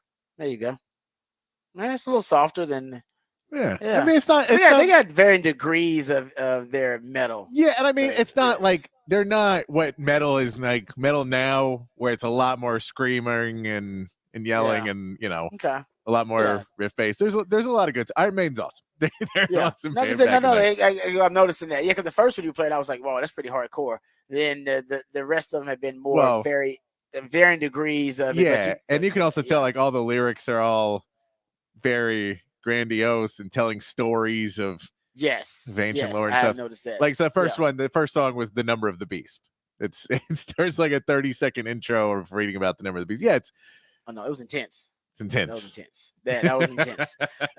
So I was like, whoa, that's where it starts. I wonder how this thing ends, but it seems like you started with one of the intense versions. Yeah, and then we're going. Yeah, that's what I thought. That's what it feels like. I was like, oh man, if this is a start, I wonder by the end of the show it's going to be some real heavy metal.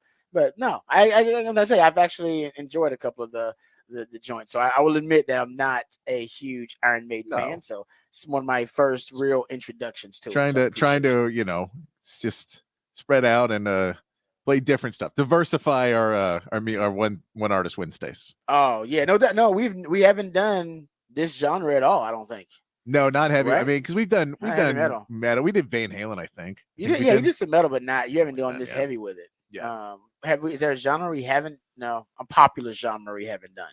I don't know if I've done country. And I did Willie Nelson. Yeah, he did a little Willie Nelson. I'm trying to think. Have we done any reggae? Have we done any? I don't know. I don't know if we've done reggae. Okay. Yeah. Okay. All right. Yeah. I'm trying to think of other like popular genres that we haven't really done. All right. So maybe we'll start diversifying a little bit. Diversifying. You find it. I like a lot of birthdays and events that came up, and that helps decide what we're gonna play. So that is true. You're about the relevancy. Yeah, too. Yeah, it's got because that way I'm not just just picking randomly. There's some reason why I'm picking something. Makes it a little bit easier. Yeah, that's true. That's probably why we haven't played any Tejano. Have you done Tejano? No, but also I don't know Tejano at all, so it was a little bit harder for me. That was. I have some knowledge, at least in a lot of things, and that is not one. I'm surprised actually, because you have a knowledge in a lot of random musical genres. Surprised you don't have some random knowledge in Tejano. I was hoping you didn't tour with a band randomly. Like, oh, actually, I've met Tejano band. I've hung out with Tejano bands. I've done that. Oh, there you go. I don't have any real knowledge. My favorite was we played with a band called Big Circa once. Oh, Big Circa. I believe, if I remember correctly, this is a long time ago. They were like the Insane Clown Posse of Tejano. Whoa, that's right. Well, so they had makeup and stuff. That their fans had like, wow. It was interesting, and it was just funny because we were playing in the Valley, and everyone, the pep talks we kept getting was like, I don't know how you're gonna do it opening for them. Like, we'll be fine. That is it. That's pretty cool. I didn't even know that was another group like that. I like that description though. I got it. So he was like, oh no, they're like the Tejano Insane Clown Posse. I'm like, oh, I got it. That actually makes a lot of sense. All right, there you go. So my man Patrick hooking us up on a One Artist Wednesday. We appreciate him. We'll get to the Horn headlines here in just a second, but also the topic for the Big Fat Poll of the day is also posted. That is up. You can go check it out at the Horn ATX on X, and it's already a college football related poll. We know you guys are in a college football state of mind. So Patrick, give the folks the topic for the Big Fat Poll of the day. Number 4 is what Texas was ranked in the preseason coaches poll that came out this week. Is that too low, too high, or just right? Right now, just right. You'll feel number 4. They nailed it. 83% of the vote. Some people are saying it's a little too high, 17. No one is saying too low. I'm upset. I need somebody to drink that Kool-Aid. Somebody drink the Kool-Aid. Nope, nobody. Somebody say Texas should be above those Big Ten teams. Someone just say it. No. Someone say Big Ten, overrate, get the SEC in there. Come on. Where's it? Nope. Come on, Texas fans. I need somebody to be. I mean, I didn't vote for it either, but saying somebody.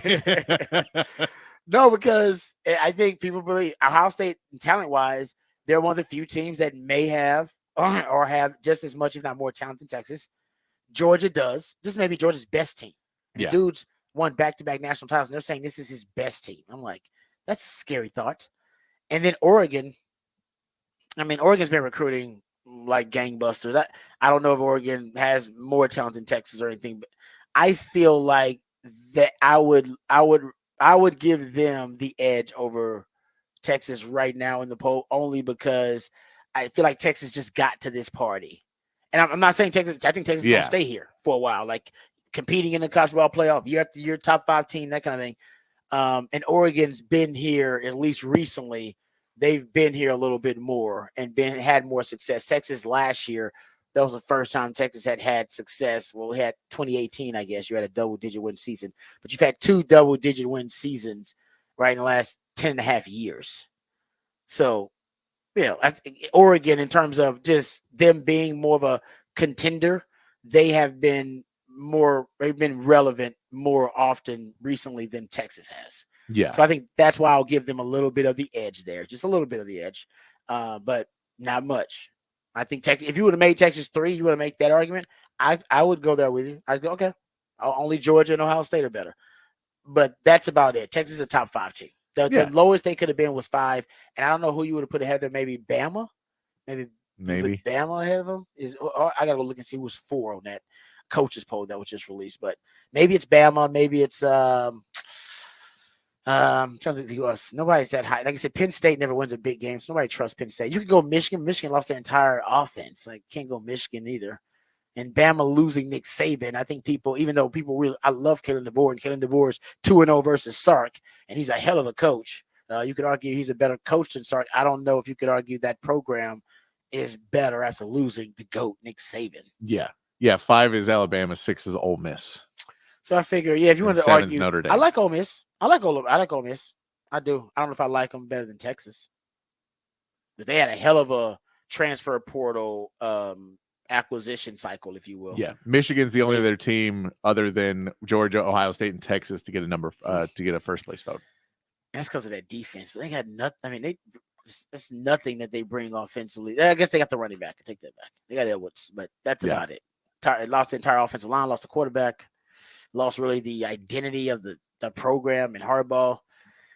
So I think Michigan's got too many questions to answer for me to put them ahead. Ole Miss, you can go Ole Miss, but do we trust Lane Kiffin? I love it. I think Lane Kiffin is a good coach. But exactly, you laughing right now just thinking about it. Do we really trust Lane Kiffin in some of those crucial? I know, and it's always, of course, he's maturing and he's not the coach he used to be. But not even too long ago, he did let's get the popcorn ready thing. When was that? Get your popcorn ready. Was that against Nick Saban? Remember that? It had to be against Nick Saban. And it was like that was like what 4 or 5 years ago. It wasn't that long ago. Lane Kiffin still got some class clown in him. He likes to be the class clown. They even talk about on the group text they have. All the SEC coaches got a group text, and it's like, who's the most active? And it's like, oh, of course it's Lane. Lane's on there putting all kind of crazy wild stuff on there. Probably gonna get us all in trouble one day. You know what I mean? Yeah. So 2021, get your popcorn ready. 2021. Thank you. It was like 3 years ago. This dude was saying crazy stuff like that. Get your popcorn ready. I'm like, you realize it was against Bama, right? At Brian Denny. He's entertaining. I love he's entertaining. There's no doubt about it. But I don't know if I'm ready to trust him. I don't know if he's got. And like I said, Sark. You can say the same thing about Sark, but obviously in a different way. That Sark just got here too, and he just proved the naysayers wrong. And last year, the ones who were Sark doubters, he just proved them wrong last year. And hey, there's still a lot for him to prove. I get that, but I just can't take Lane Kiffin. No, do you know what do you know what the score was in that 2021 Alabama Ole Miss game? Oh, he got mollywopped, didn't he? I'll tell you, it was 28-0 at half. Exactly. Because like somebody played. Somebody got their phone and said, "Nick, check this out." And then Nick Saban was like, "You got to be kidding me, man!" And then said, "You got to be kidding me. Get your popcorn ready." I remember it too, and I was like, "This is not real. Is this real? Yeah. Is this real? Did the coach just do that?" 42-21 Alabama in that game. But he's entertaining though, man. I appreciate his petty. Like I said, I don't know if he's ready I don't know if I'm ready to pick him to be like top 4, top 5, but his team is good. His team is really good. Jackson Dart's good, and his offense is really good. He's a hell of an offensive coordinator, offensive play caller. So I guess that's why I can justify Texas with all the continuity. Sark's ascending, Quinn Ewers. The questions Texas has to answer right now, they're first world problems. Texas is crying on a yacht, as Sark would say.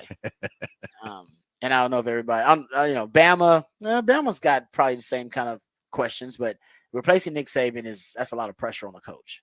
For Kalen DeBoer. So, all right, there you go. That's a good question. I like that, but I think most people, they feel like Texas is right where they need to be. And as long as they make the college football playoff, I think Texas fans will be satisfied with the season, because that would mean you're one of the top 3 teams in the SEC. But if Texas don't make the playoff, that will be a disappointing season, period. I think that's why the expectation standards. Some people are going to say the standard should be they make the SEC title game, and I think maybe you're right. They should. Maybe that should be the standard. They make the SEC title game. Do they have to win it? That's a different conversation, because they'll probably be facing Georgia, and I think they're going to face. My prediction is they're going to face Georgia at least 4 times in the next 3 years. You'll face them 4 times, because you'll face them twice. Yeah. I think you're going to face them an additional 2. I think you're going to face them in an SEC title game, maybe twice over the next 2 years. And I think you may see them again in the college football playoff if you make it far enough. I think you're going to face them 4 to 5 times over the next 2 years. That's my prediction. We'll see if I'm right. We'll see. All right. Let's, before we get into the unfortunate news for Texas football about CJ Baxter, let's get updated, let's get educated, and let's get informed with all the top stories of the day with Patrick Davis and the Horn Headlines. All right, your Horn Headlines brought to you by Top Gun Rentals and Lawn Equipment. In the MLB, the Astros even their series with the Rangers with a 4-2 win last night. Framber Valdez carried a no-hitter into the 9th, and after picking up a double play, allowed his first hit of the game with 2 outs to Corey Seager on a 2-run homer. Valdez still left with his 11th win of the season. Tyler Mahle had a solid start in his season debut for the Rangers, returning from Tommy John surgery to pitch 5 innings, only allowing 1 run, but still picked up the loss. The 2 teams will finish off their series today with Yusei Kikuchi getting his 2nd start for the Astros, going up against Jose Urena in a game where the Silver Boot series, currently tied at 6-6, will be decided in the last meeting of the 2 teams of the regular season. And Team USA basketball advanced to the semifinals with an easy 122-87 win over Brazil yesterday. Devin Booker led USA in scoring with 19, with all 12 players scoring in the game. After shooting 58% from the field and 48% from 3, Team USA will hope to continue their hot shooting as they meet Serbia and Nikola Jokic one more time on Thursday, with the victor advancing to face off against the winner of France and Germany. And looking over at the medal count right now, USA still has the lead in gold at 24, silvers at 31, bronze at 31, and the overall at 86. Two medal lead in the golds and 26 medal lead overall there for USA. And that is your Horn Headlines.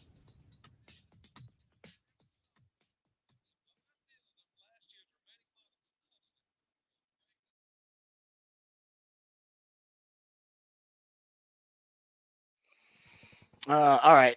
Thank you, Patrick, for the Horn Headlines. Appreciate those. All right, let's get to this headline. It's an unfortunate one, and we'll get you updates if there are any, as soon as there are any on this story, or there haven't been any as of this morning. CJ Baxter yesterday injured his knee in practice. And according to our friends over at On Texas Football, Baxter did not hear a pop, which is usually a good sign, which is at least encouraging. I should say, I don't know if it's a good sign. It's encouraging. But he had the MRI last night. We have not yet heard any update on what the results were of the MRI. So take of that what you will. We haven't got any update from the University of Texas, and from none from really any of the insiders regarding this story. Some people would say that's a good sign that you haven't gotten any news. Some people would say it's a really bad sign that you haven't gotten any updated news, because it has kind of taken over Texas Twitter at this time. So I think today you'll get an update. If it's not serious, then I think the holdup would be timeline. You got to come up with a timeline. The media's going to want to know about that. And of course, they will have to at least have some type of interaction with the media because they have practice today, and there will be a media window, so we'll know something. Somebody will ask the question. So I think if it's not something very serious, there's a timeline that you're trying to come up with. Maybe they don't know. Maybe they're right now they're unsure about how severe it could be because and maybe they want to take some time to try to gather more data so they can make a more thorough, accurate diagnosis on what it is. Or maybe it is bad. Maybe it is really serious in a worst case scenario, and just getting all of their ducks in order before they make the announcement. So it could be anything. I mean, right now everybody's speculating. The hope is that it's not serious. If it is indeed very serious, and we hope it's not, because heart goes out to CJ Baxter, because that is, it's part of the game. We all know, but it's the worst part of the game. And for a young man like that, first day in full pass, have an injury, takes you out of practice. It's traumatizing. No matter if it ends up being severe or, a minor injury, it's still pretty traumatizing as a player. I can tell you that. But as as someone who's been watching this team and as a lifetime Longhorn myself and as a fan watching it, the anxiety that I have is more for CJ Baxter and just making sure that, he's okay mentally with it and that it's not something that's going to be derail his career. But like I said, I don't even want to start thinking about worst case scenario stuff like that because I'm hoping it ain't that bad. So good vibes. But how it affects the team, like I said, I don't have that much anxiety about it, about the running back position right now. And Jaden Blue, he's obviously got to step up. I think he's up to the task. But we've been saying for a long time how deep that running back room is and how special the culture is of that running back room. And it's definitely going to be put to the test now. But I think there is indeed, with that running back room, there is just this culture of excellence. And it's been there, by the way, before Tashard Choice. It's that room. And you could make the argument in terms of position rooms all around the country, right? The best position rooms around the country, the best wide receiver rooms, the best quarterback rooms around the country. I'm talking about historically. That Texas running back room is historically the best running back room in college football history. Like it's in that conversation, right? It's in that conversation. I'm sure there's some other programs in that conversation, but Earl Campbell, Ricky Williams, Cedric Benson, Laley Bijan, Jamal Charles. Don't even forget about Deontay Foreman. He wanted to it's in that Texas in that conversation. And even right now in the league, I believe Texas right now has the second most running backs in the NFL. Currently right now behind Georgia. I think Georgia's got 6, Texas has 5. And Texas is the only program to have 2 running backs invited to the combine in back-to-back years. And in the last 2 years, have 2 running backs invited to the combine in those back-to-back years, and also have 2 running backs drafted in back-to-back years. Texas in 2023, they were the only school to have 2 running backs invited to the combine. In 2024, they were one of 2 programs to have 2 running backs invited to the NFL combine. They were the only school with 2 running backs drafted in 2023. They were one of 2 schools to have 2 running backs drafted in 2024. I believe Louisville was the other one. They ended up, and I love this stat too. I found this stat about, and this kind of gives some props to Bijan and Jonathan Brooks. Texas is the second school to have the first running backs off the board in the NFL draft in back-to-back years. Bama did it in 2011 and 2012, and Texas did it in 2023 and 2024. Like even your coach, Tashard Choice, had the first 2 running backs drafted, both first rounders, Jahmyr Gibbs and Bijan Robinson. He recruited and coached both of those guys, and he's your running back coach right now. When was the last time that a running back coach had 2 running backs drafted in the first round? I don't even know if that's ever happened. I got to go check that out. Like that he recruited and he coached. I'm sure it's happened somewhere, but it's rare. And even before Tashard Choice was there, Stan Drayton went from being a position coach to a head coach. didn't go coordinator, just skipped the whole couple of steps and went from position coach to head coach at Temple. Like that in itself also is, I think, another compliment to that room and the culture of it. That was before short choice. And last year, I remember saying, I think the running back, at least the running game is going to take, a step back, and maybe there'll be some regression there because you lost Bijan, you lost Rojo. Now, I will say there was regression in the red zone. That was like a Bijan Rojo hangover in the red zone. But the running game overall didn't have this drop off. Even after CJ Baxter won the job, Jonathan Brooks came back after CJ Baxter gets banged up, and then he takes the job and becomes one of the best running backs in the country. Could have won the Doak Walker Award if he didn't get hurt. Well, a finalist for it. And then he gets hurt, and then Jaden Blue comes in, and Cedric Baxter, and each of those guys have 100-yard games. Like, that's the culture of that room. There's a next man up culture in that room.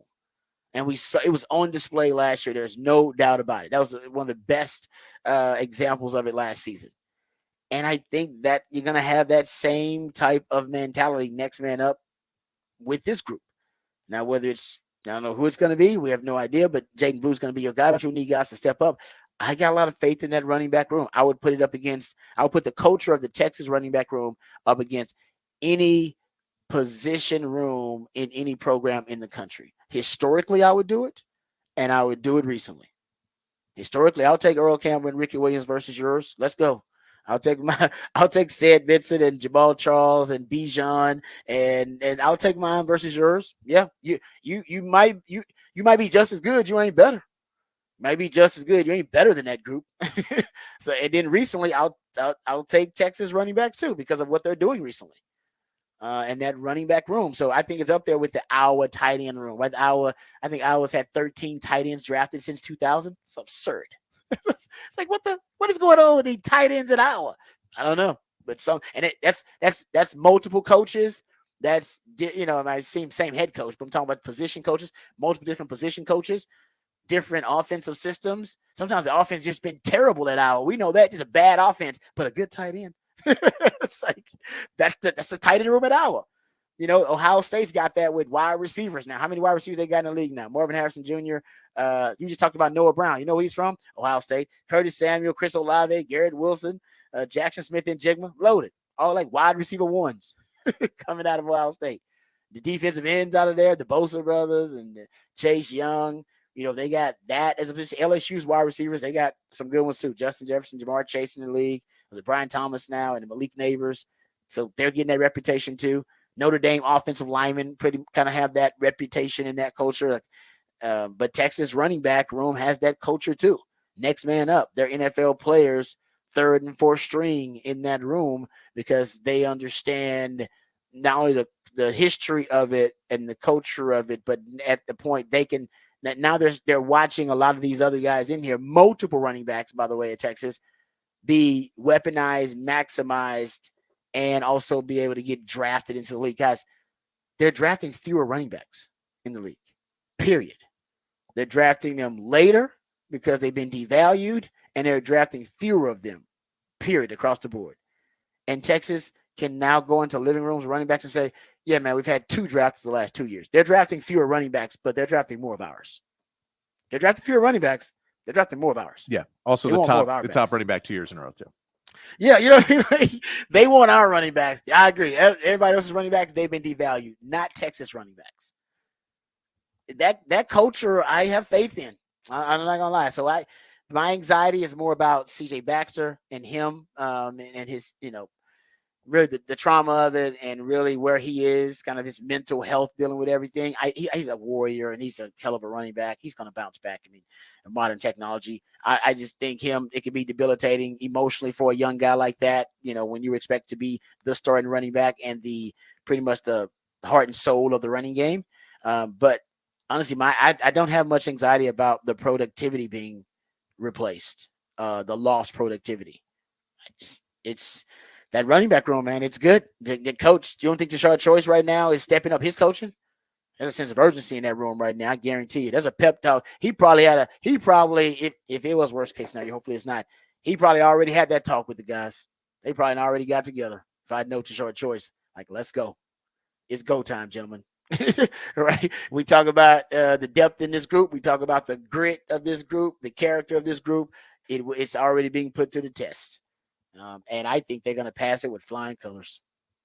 So I could be wrong, but hopefully we ain't got to worry about that. Hopefully we ain't got to worry. Hopefully it's, CJ Bass is going to be out for a while, but not out, indefinitely or for the rest of the season or anything like that.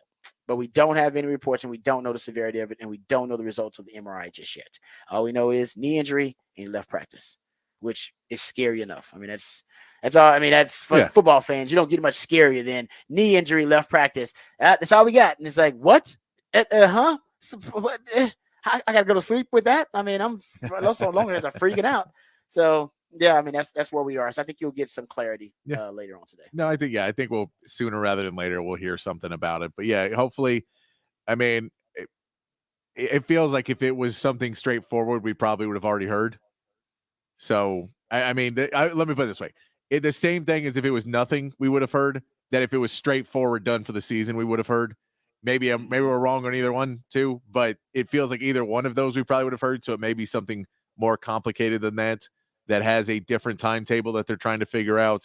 Maybe you have to get a second opinion. Maybe you have to talk over some things, decisions, whether what the course of action is going to be. But the speculation we all get anytime anyone goes down with a knee injury, you're just like, well, that's probably that. But yeah. Non-contact, having it be a contact injury somehow is much better because those non-contact ones are always scary. Yeah, non-contact usually means like, oh man, you blew something up in your knee. Yeah, you just blew something. It something popped, and that's what happened. If it's contact, I mean that's partly why you went down was because of the contact. Yeah, because usually if it's non-contact, you go straight to the ground, like boom, like something like you got shot or something. And it's like then like, okay, that's why they went down. They can't even move. You went down because of the contact. You might have hurt something, but you went down because of the contact. So if you just hurt it, you might have come up limp, or you might have started hobbling. You wouldn't have went down, and that's why I think it's more encouraging. And he didn't hear a pop, based on the report from On Texas Football, which is also not good, but at least I consider it encouraging that you didn't hear that pop. And sometimes it's been, I've heard that people around it can hear it too. Yeah. It can be that bad. So you didn't hear that. So we're still waiting to see. And by the way, this happens when Notre Dame and Nebraska lost starting left tackles yesterday, like for the season. That's part of football. And unfortunately, injuries are going to happen. You just don't know when, and you don't know where on your roster where the injury bug is really going to hit you. You hope it's, you hope really you don't want anybody to have to deal with it, but somebody's going to have to deal with it, and it's going to be at any position. And all you can do as a coach is manufacture depth, bring in as much talent, and this is when development is really, really important, because that's when the young guys got to step up. And last year it was great. The young guys really did step up in that role. Cedric Baxter stepped up when Jonathan Brooks got hurt. Jaden Blue stepped up. Now it happens all over again. And by the way, unfortunately, this won't be the last position that we have a serious injury for Texas. It's just the first.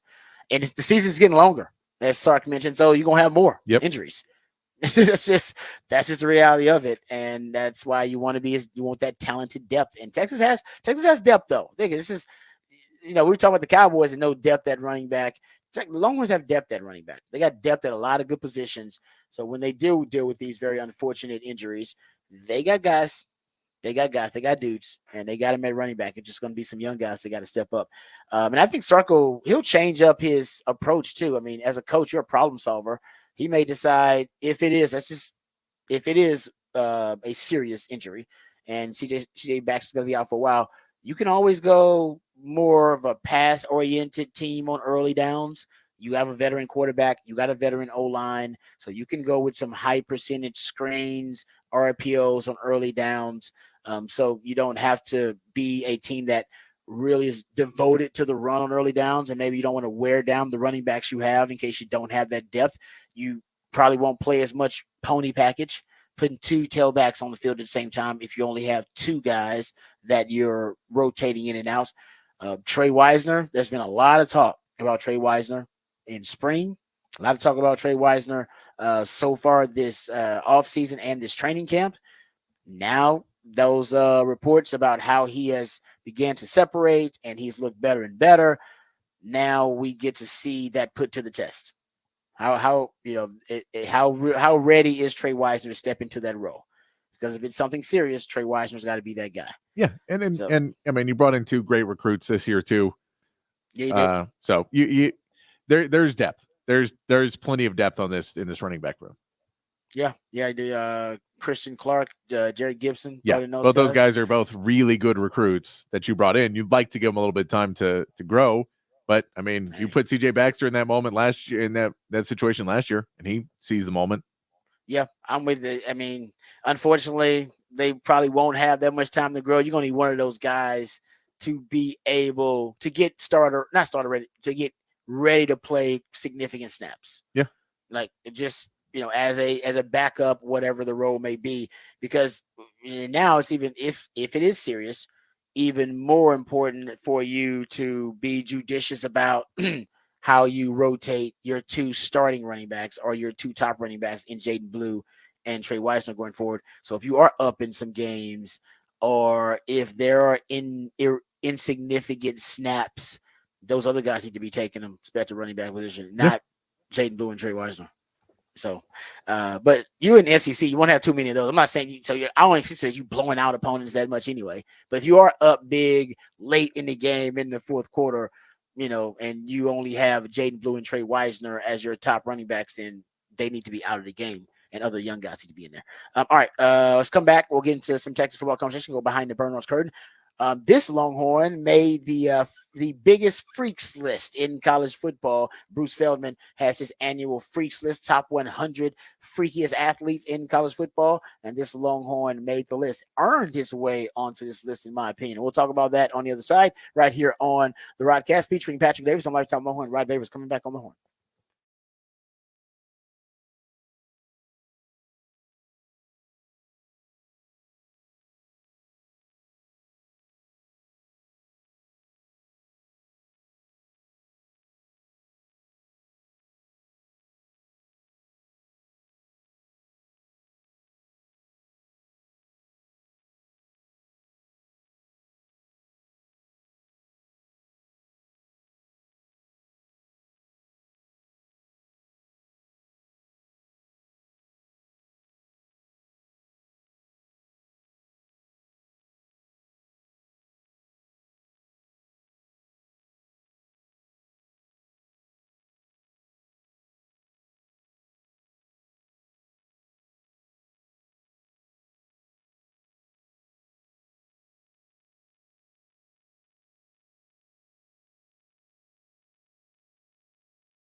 All right, welcome back to the Rodcast. Time to get to some more Texas football conversation. Bruce Feldman always has his annual freaks list. He lists the top 100 physical specimens, top physical specimens in all of college football. And he uses information from schools, mostly just goes to the schools or inquires about their results because every team does their own testing. They do their own kind of sports science these days, makes it easier. So he goes and talks to coaches at schools and goes to talk to trainers with different programs, talks to NFL scouts, talks to combine trainers, agents as well. He'll get some information from them, teammates, parents. It's pretty much a smorgasbord of different sources that he has here to try to figure out, all right, who are the freakiest athletes? I can't just go off stats here. Who are the guys that had freaky, measurements and measurables coming out of high school, and when now they are maybe a red shirt, maybe they don't play even for their team yet, maybe they're not a starter yet, but they're just a freaky athlete that you need to that needs to be noticed, right? So last year Byron Murphy made the list. He was actually number 18 on the list. As the number 18 of the top 100 freakiest athletes in college football. This year, it actually is Barron Sorrell who makes the list.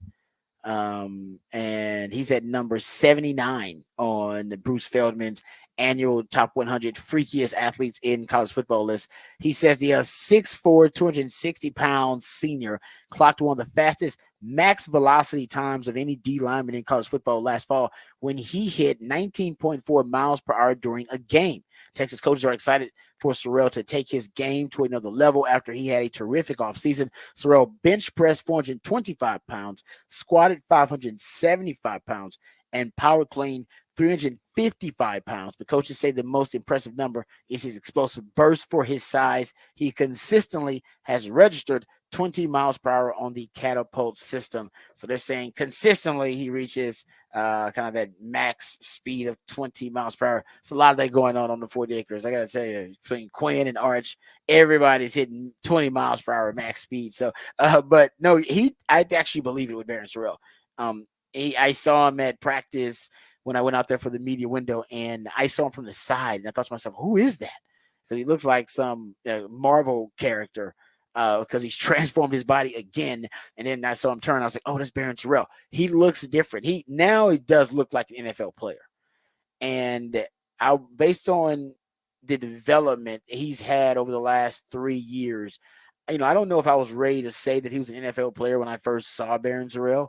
Now I can say it confidently. Oh, that guy's gonna play in the league, and I give him a lot of credit because his body every offseason seems to transform, and he seems to add some new portion of armor, all right, on his body, and he now looks amazing. His frame really does look like a Sunday frame.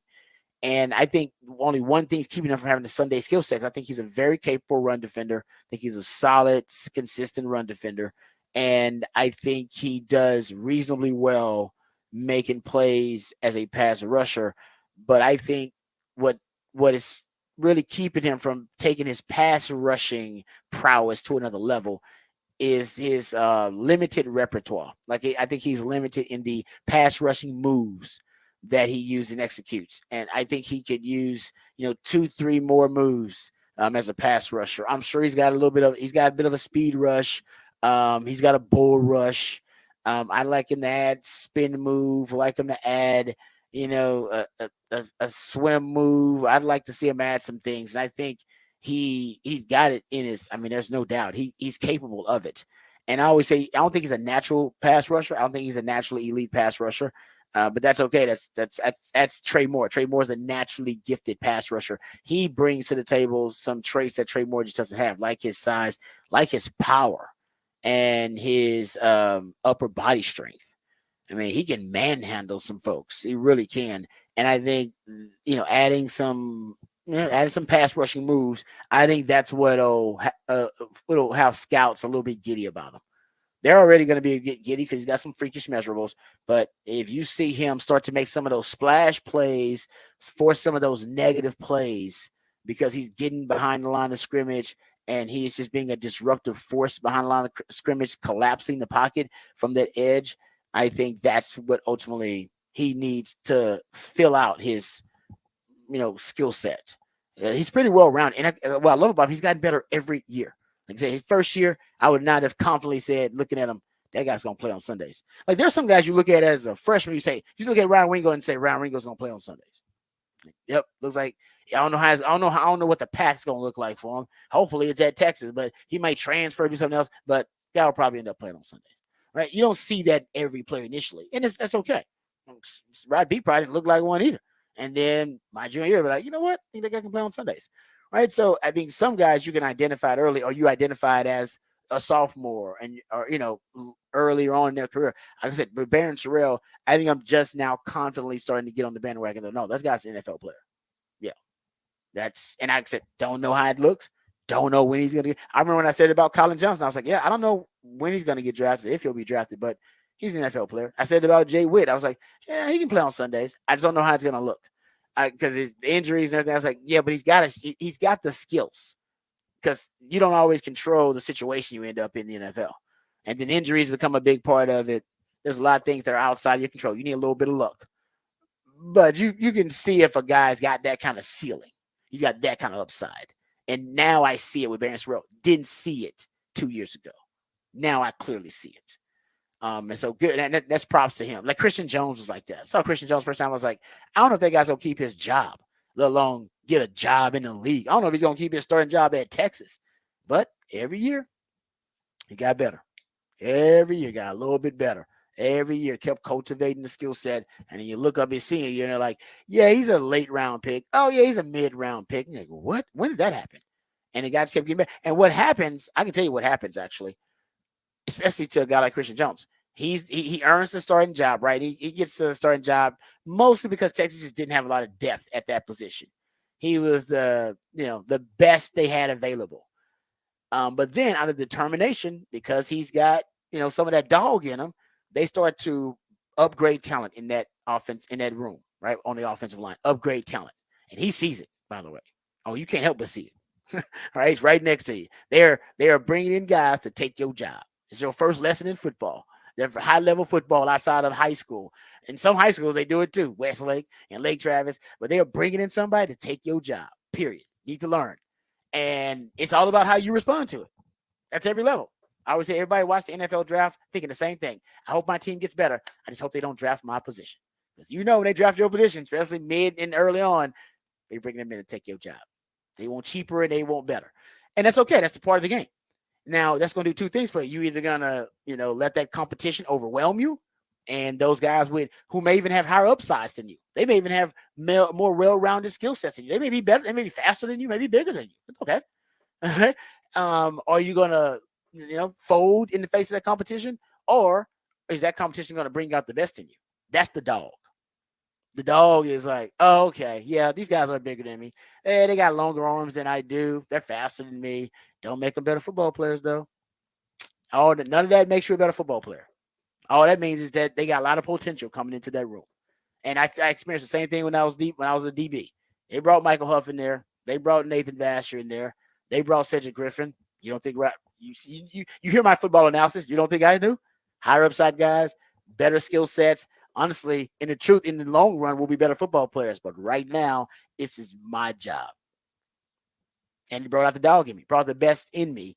And that's why Rod B. by his junior year, like I was an NFL player because I was pushed by the competition around me. Same thing with Christian Jones and that offense. Look at that offensive line and all that talent they brought in. He kept his job. Same thing with Barron Terrell. They keep bringing in talent in that room, bringing in Ethan Burke, bringing in now Trey Moore, bringing in talent, and all he does is push him to be better. That's why every offseason he looks different because he's been in the lab working and grinding because he's thinking about his job. Like, they coming for my job. What do I do to keep my job? I got to put in more hours than them, and I gotta get better. I can't afford to have an off day or a bad day or back-to-back bad plays. Like, I can't afford to do that. They can. I can't. because they come to take my job. I got the job. They come to take it from me. I can't afford to have back-to-back bad plays or a bad day. And then that's when the standard starts to get pushed. And that's when you have a baseline of excellence. Because every day you're out there, you're fighting for your life, you're fighting for your job. That is the key ultimately to Texas getting to a championship level of play. When every room is like that. Every room is like that. And you're already getting there. You're already getting there. You got, as I said, edge room, you got an example of it. You got an example of that. And on the old lines becoming like that. Wide receiver is going to be like that. Oh, there will be some dogs that separate the wide receiver. They got a lot of them. I don't know. I don't envision any of those guys falling back in that competition. Like, I think you'll have 5 guys fighting tooth and nail for every, scraping and scrapping for every rep at wide receiver. And I think it's going to bring out the dog in a lot of them dudes. So that's good. So if you want to bring out the dog, you got to put more dogs around them. And then you'll find out which ones separate. All right. Which ones, really truly amongst that group, it'll push some guys, and not everybody will be pushed by it. Some guys will look at it, that competition, and they'll fold in the face of it. And, it won't bring out the best. And that's okay. That means they're just not ready. But I think that's what I'm seeing from Barron Sorrell. That's what I'm seeing from a lot of guys on that team right now. All right, let's come back. We'll get off the record on the other side. Is this coach a jerk for not allowing one of his members of his team to enjoy a very special once-in-a-lifetime moment? We'll discuss that. We'll also get into some other random stories from the sports world, sometimes beyond, and off the record right here in the Rodcast, featuring Patrick Davis, some lifetime Longhorn Rod favorites, coming back on the horn.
All right, welcome back to the Rodcast. Time to get into some off the record conversation here. So, the Navy head coach Brian Newberry, he is being publicly shamed apparently because he had a player on his team whose sister was competing in the Olympics. The family of Thea LaFond of Dominica, who took gold in the triple jump. LaFond's brother Crane is a defensive end at Navy, and his coach Brian Newberry made sure that he kind of captured on video the announcement. He came out and told the team during practice, like, "Hey, your sister just won a gold medal at the Olympics." And again, the people on Twitter were upset. They're like, "Hey, that's kind of lame. Why didn't you go let him just watch it?" The once in a lifetime moment instead of having to inform him while he was working out of what happened. And a lot of people saying, why couldn't they watch as a team, then get back to the workout, pause it for 15 minutes, let them watch it, figure it out, whatever. And what are your thoughts? Is the coach now, and he thought he was doing something cool because he released a video of them telling the player, and then all the players, they got all excited and celebrated. And then Twitter, of course, social media blew up in their face. People were like, that's not cool, man. What do you mean? You should let them watch it. You should let them watch it personally. That's a once in a lifetime moment. You can't pause football workouts for 10, 15 minutes while he watches his sister go win a gold medal. You're a piece of blank. You son of a, he just got really vitriolic. I was like, whoa, I thought that was just going to be a really cool moment, lighthearted moment. It was not. So what are your thoughts, Magic? Is the coach a jerk for not letting the player, watch it for the, 5 to 10 minutes, whatever it would take, and then go back to the workouts? What are your thoughts? The reason, and I'm not going to say he's a jerk, but what I don't get, he was paying attention to it. He was. Yes, he was. Somebody informed him. Yes. Well, because he knew what was happening and had the camera people ready and was ready to do all that. Like, yeah. At that point, then, yeah, you can let him watch. If you just, at the end, then you're like, oh, that's cool. But if I'm going up there and then someone goes, oh, she won, to be like, oh, that's cool. We'll tell him after practice. Yeah. Like, we don't need to film. We don't need to. But if you're going to make it, like, once you put yourself into the social media world by trying to do that, then, yeah, you're going to get grief because it's still, there was a thing, and I mean, this is back now. It was the award for, like, the best teammate, and it was a story of one offensive lineman gave his scholarship to another's who was a walk-on. I think I kind of remember this. And it was a thing where he was like a senior, and he had to work 2 jobs to try and get by, and he was just basically gonna have to transfer somewhere because he was like, look, somewhere else I'll get a scholarship and I'll be able to finish out my degree and everything. And the other left tackle was getting NIL and everything else, traded, and he was a starting right tackle. The left tackle gave the right tackle the scholarship. I remember this. And this is the coach. His speech at the beginning was, they only give me 85 scholarships. I wish I could give more. And you're like, 85 and your starting right tackle doesn't have one. Yeah, hey, right. buddy, your speech is awful. You shouldn't say things. Hey, man, I just got to tell you, you're the 86th best player on this team. Like, I have 5 running backs who will never play a down for me, ever. And they all have scholarships right now. But you, sir, do not get one. Yeah, that made no sense. Those stories when people put themselves out and they're smiling and like, I'm doing the right thing. Because they're like totally unaware. It's like, are you not aware of how insensitive that sounds? That you just said, I have 85 scholarships. It's like, yeah. And that's what you're starting 22 players. You should give them a scholarship. I'm with you. That's ridiculous. No, and then the players obviously made them look even worse. They're like, we'll take care. Coach can't handle it. We'll take care of it. Then. No, but we'll give the guy. But that's the same as the same concept of, hey, let me know if his sister wins the gold so we can do this. Like, would he done it for silver? That's a great question. I don't know. Or, I mean, with that's silver, a great question. He's like, we don't stop practice for silver. That's a great. If you're gonna insert yourself in that, and you do want to get the benefit of social media by sharing it and getting all the likes and people participating, then you probably should have had more forethought, and you probably should have been more aware, and just let them watch it for 10 minutes and then film that. Go get one of those cards that we used to have back in our day with the TV on it, and just roll that card out with the TV on it. and be like, Yeah, "Hey, man, we don't and even have to. You could wireless be these days. on the field. You could do Yeah, it. you got wireless these days. You actually could do it. Like You could roll a TV TV out onto the field. Don't even let him go back in the locker room and say, "Hey, when it happens, we're gonna break real quick. Everybody run over to the thing. We're gonna watch the event, and then we'll go back to practice." Yep, that's what he should have did. And he could have done that. It's If he didn't post it and it came out later and it was all that, then he's not a jerk. He could have done it still, but it wasn't like he's not trying to be the good guy. No. Once you're trying to be the good guy, and you didn't, then that's the problem. That's true. I agree. No, I actually side with social. Now, social media got way too vitriolic. Oh yeah, but, always. But always.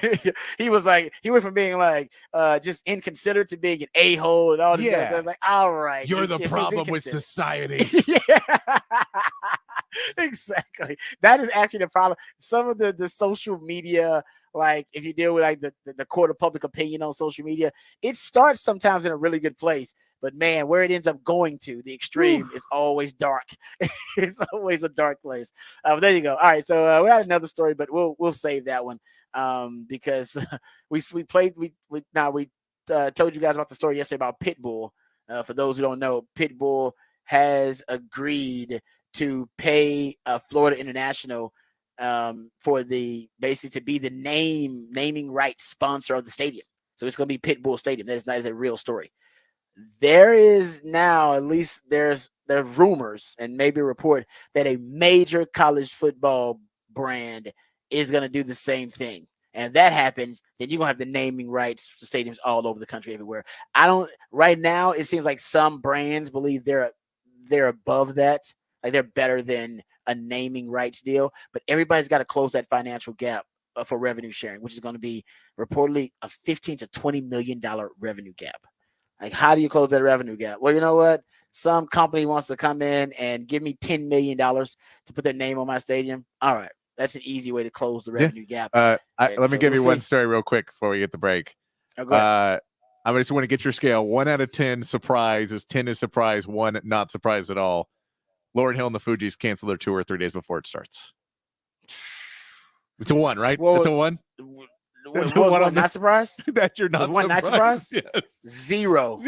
I was shocked when they said she was going on tour. I'm like, Lauryn Hill's going on tour? I mean, isn't she basically known as being like the flakiest of flakiest artists? That was the story, and that's why she never really was able to capitalize reportedly on one of the greatest albums in the history of music. Yeah. she's pretty flaky. It's like, no, I don't want to do that. I don't know why. Hopefully everything's okay, but no, not surprised at all. I was surprised when they said they were actually touring. Yeah. It's good stuff there. Yeah. All right. We'll come back. We'll get into some NFL news, notes, and nuggets. There have been several plot twists in the Brandon Ayuk trade discussion. We'll discuss those. Also, we didn't get into the mandatory injury reports for the SEC. That's something that is going to become a reality pretty soon. We'll talk about that coming up. We'll also get into some Cowboys the discussion as well, because there's a Cowboys player that gave a lot of props to Mike Zimmer and that new system, and we'll get into that too coming up a little bit later on the show. Lots of NFL talk coming up on the other side right here on the Rodcast featuring Patrick Davis and Lifetime Longhorn. Rod Berry is coming back on the horn.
Welcome back to the Rodcast. It is a One Artist Wednesday edition of the Rodcast. That's when my co-host, the Idillionaire Patrick Davis, goes deep down the rabbit hole into the catalog of one specific artist, band, or group. And today, that artist is Iron Maiden, which I got to tell you, I am being it's pretty much my first introduction to Iron Maiden. I don't think I've ever listened to this much Iron Maiden. So No, there you go. I would be surprised if you had. Exactly. So this is my first real introduction to it, and I got to tell you, not bad at all. Not bad at all. And even though I'm not into the genre of heavy metal, they have a lot of variations of metal. Yes. I think, yeah. Yes. Like this, it's not all heavy. They vary a little bit, which I should have suspected. I mean, if you're going to be as popular as they are, you can't be all heavy metal all the time. No, and this is, and then there's a lot of metal that's kind of they talk about like emotions or or they're talking about like personal stories and stuff. A lot of Iron Maiden stuff, like this is a story, if you can tell, it's like this is about Native Americans fighting the American, like people when they came over. Wow, that's Run to the Hills, and it's all about so the whole song's about. So there's a lot of songs about that and mythical things and all that. It's no. Like I said, I actually like the vibe. I was off in what I thought Iron Maiden was. Actually, I thought Iron Maiden was exactly what you played at the beginning. I was like, yeah, that's what I thought Iron Maiden was. And I'll admit, I have been pleasantly surprised. It's not at all what I thought the stereotypical kind of Iron Maiden song was. But I appreciate my man Patrick for broadening my horizons there. That's what we do on all the musically themed days of the week, including a One Artist Wednesday. Also, there's the topic for the Big Fat Poll today that is posted at the Horned X account at the Horn ATX. Go check that out. Patrick, give the folks the topic for the Big Fat Poll of the day. Big Fat Poll of the day today. The coaches poll came out this week. Texas is at number 4 in that poll. So I asked you if it's too high, too low, or just right for Texas. Gave it the old Goldilocks treatment. And right now, everybody's saying it's just right. Just right is getting like 80% of the vote, 20% too high, and no one is drinking the Kool-Aid. Come on, guys. I need at least one person to go off the edge and just number 1 or bust for Texas. I mean, I didn't pick it either, but I need somebody to. Not people one person is too low. People used to do that more often before, like basically before Texas had its slump. Yeah. You would see people would do that all the time. Oh, yeah. You were in sports, like sports radio and stuff back then. Man, prior to Texas having their slump, prior to 2010, Longman fans, if you were ranked in the top 5, Longman fans would still. A lot of them will be upset that they're not number 1. Like, why are we not number 1? We're the best team in the country. Well, because and it was like you looked at the other blue bloods at that point, and you would look at them and go, I don't know what Notre Dame is. We beat them. Yep. We beat them. Or you look at whoever it was that was at the top of the time, USC Florida State. I don't know whoever it was, but you're right, Florida. But it's. I think we're now more humble as a fan base. Been humbled a little bit. Yes, the last decade and a half has humbled Longhorn fans because you're right. Usually you get a few people drinking the Kool-Aid. Where you go? We're going undefeated. What are you talking about? It's like, nah, we're not going undefeated. We're going to win a lot of games, compete for a championship. But I think Longhorn fans, they're not arrogant about their team. And I think that's because it's been, I think they're grateful for having a good team again. Yes. Because they now know what mediocrity tastes like. It feels like they're like, no, we don't want that again.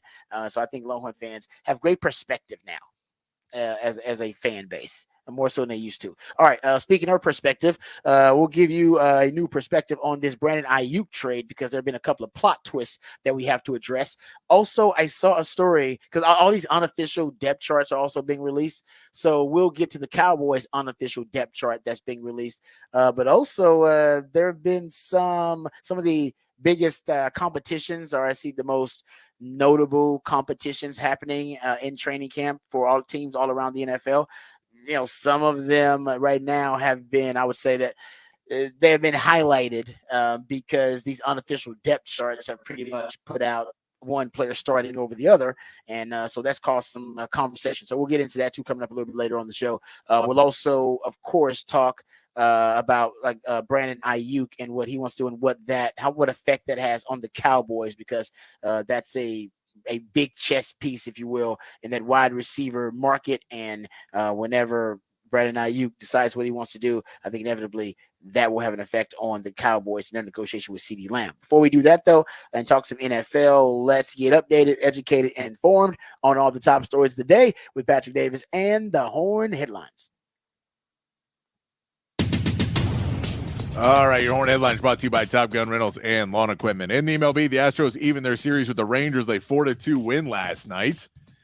Framber Valdez carried a no-hitter into the ninth inning after picking up a double play, allowed his first hit of the game with 2 outs to Corey Seager on a 2-run homer. Valdez still left the game with his 11th win of the season, but Tyler Mayhill had a solid start in his debut for the Rangers, returning from Tommy John surgery, pitching 5 innings, only allowing 1 hit, but he picked up the loss in the game nonetheless. 2 teams will finish off their series today with Yusei Kikuchi getting his second start for the Astros, going up against Jose Urena in a game where the Silver Boot Series, currently tied at 6-6, will be decided in the last meeting of the 2 teams of the regular season. Team USA basketball advanced to the semifinals with an easy 122-87 win over Brazil yesterday.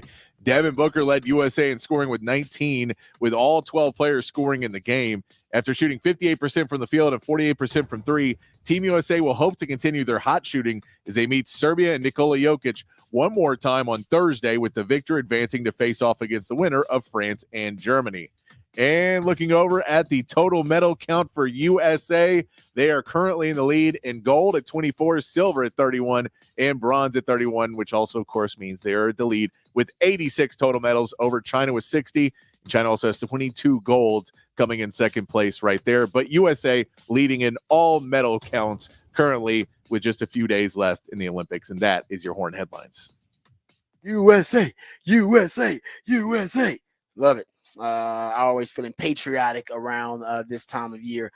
So we'll get to some other Cowboys nuggets here in a second. So I want to talk about the Cowboys unofficial depth chart. I also want to get into some of the the comments that were made about Mike Zimmer's defense and how it's a little bit different than Dan Quinn's. So we'll talk about that here in just a second. But let's discuss Brandon Ayuk and the trade, the plot twist in the Brandon Ayuk trade discussions. So yesterday it was reported by Adam Schefter and other insiders that only 2 teams were willing to meet the trade demands for the 49ers for Brandon Ayuk. Those teams were the Browns, all right, and the Patriots.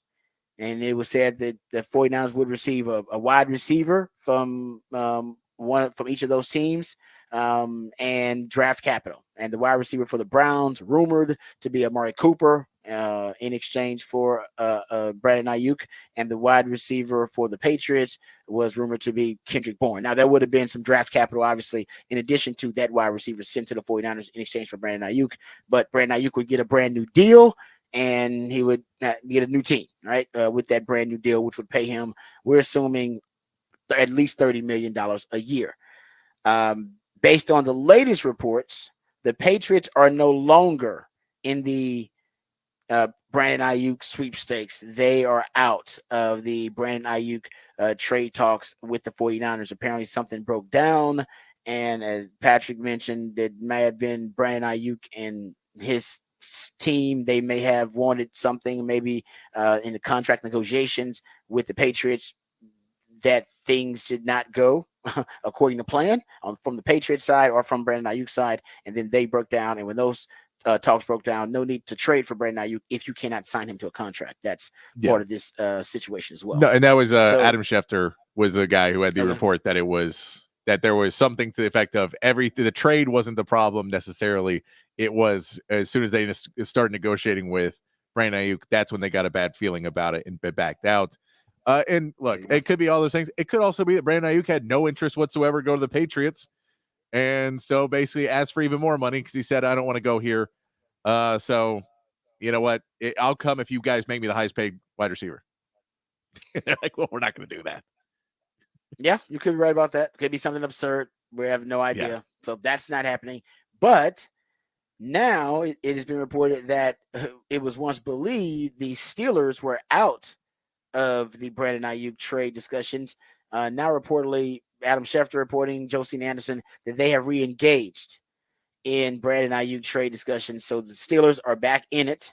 which surprised me a little bit because that's not really how the Steelers operate. They usually draft wide receivers, and we talked about this yesterday. But they're in it now, and apparently they have been interested in Ayuk ever since he was given permission to seek a trade and talk to other teams. So now the two teams are the Browns and the Steelers. I just saw that Russell Wilson, based on the unofficial depth charts, Russell Wilson's going to be the starting quarterback for the Steelers, at least for now. Yeah. He's listed as the starter. And he's not going to play that much in the preseason, I don't believe, because they see him as the starting quarterback. So that would be his starter, Russell Wilson. Maybe he likes Russell Wilson, maybe not, whatever. But if not, then the Browns would be the option. And with the Browns, the Amari Cooper, I think the Amari Cooper trade or him being a trade piece, that's very attractive for the 49ers because you would get a kind of true number one in return. But the Steelers, I mean, they only got, man, we went through it. They only really got one wide receiver that would be of interest to the 49ers. And man, if you're the Steelers and I would have thought they would have had more, but even with George Pickens being on there, they don't really have much.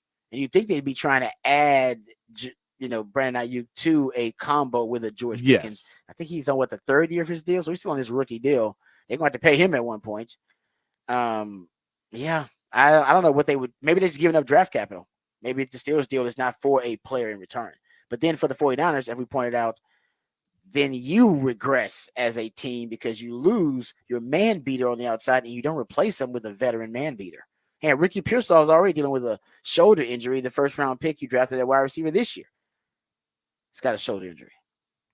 So I don't like that for the 49ers. No, and I mean, and we say you can try and take, there's not really like the NBA is very big with 3-team trades. There's not as many 3-team trades in the NFL, but you can make one trade and then trade that draft capital somewhere else. So if they give you a first, a second, and a third, and you say, well, we're going to keep the first to draft somebody and we'll trade a second and a third for another wide receiver. And we can go out and get somebody else for that. And we're okay bringing in a veteran.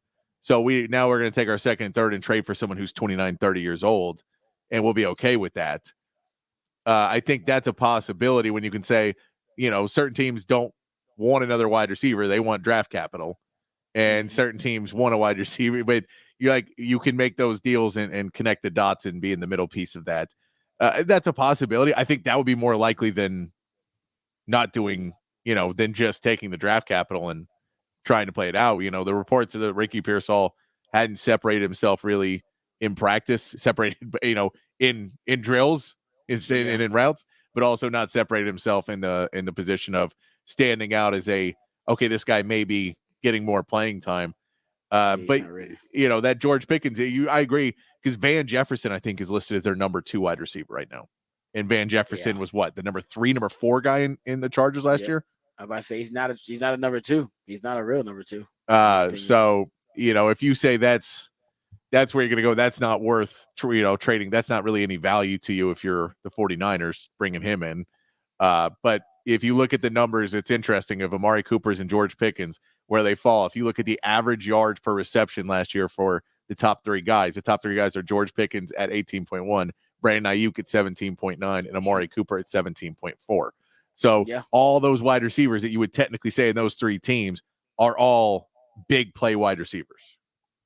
Yep. And the guys who can beat man-to-man coverage on the outside and make big plays down, make teams pay for playing the man-to-man, which the 49ers system will force you to have to do with whoever occupies that role that Brandon Ayuk had. Yeah, no, like I said, if they get a George Pickens, then that's great. If they get a Amari Cooper, great. I think that could, that would ease the blow of losing Brandon Ayuk if you're the 49ers, because that window, those draft picks really don't do you any good. You need players to win right now. So I like that. Like I said, I'm a little surprised that the Steelers are, going this all in, if you will, and are this motivated to go after Brandon Ayuk, considering they're a team that usually builds their wide receiving room through the draft. But man, like I said, the Patriots, they were trying to do something too. The Patriots were trying to make a move too, and it seems like there were like 4 other teams that were at least interested in Brandon Ayuk. So most teams, like I said, he's gonna get his money. I don't. There's a remote possibility he stays with the 49ers, but I think it's a small, minuscule percentage that he stays with the 49ers. He's gone. Hell, even they had an interview with Christian McCaffrey, and he referred to him as a former teammate, and had to correct himself. I think they already got their mindset like this dude is out, and you'll have another $30 million a year wide receiver, and then for CeeDee Lamb, and I think the way it's going to affect CeeDee Lamb and the Cowboys is now it's going to be more of a reality, especially if they don't get the deal done. They're not close, that he could request a trade.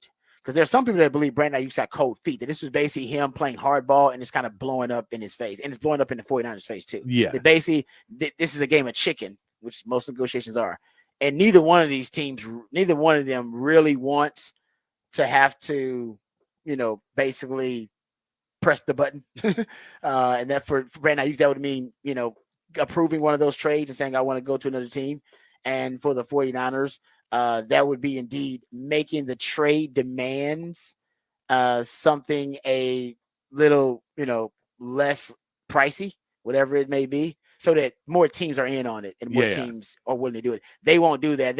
We don't know what the trade demands are, but the assumption is it's a pretty lofty price tag, and it should be. They're trying to get the most return on it.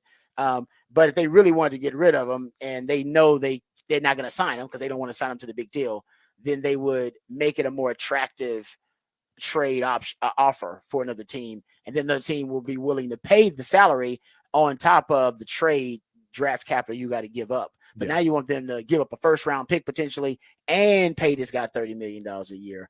And not a lot of teams are willing to do that. And give you a wide receiver.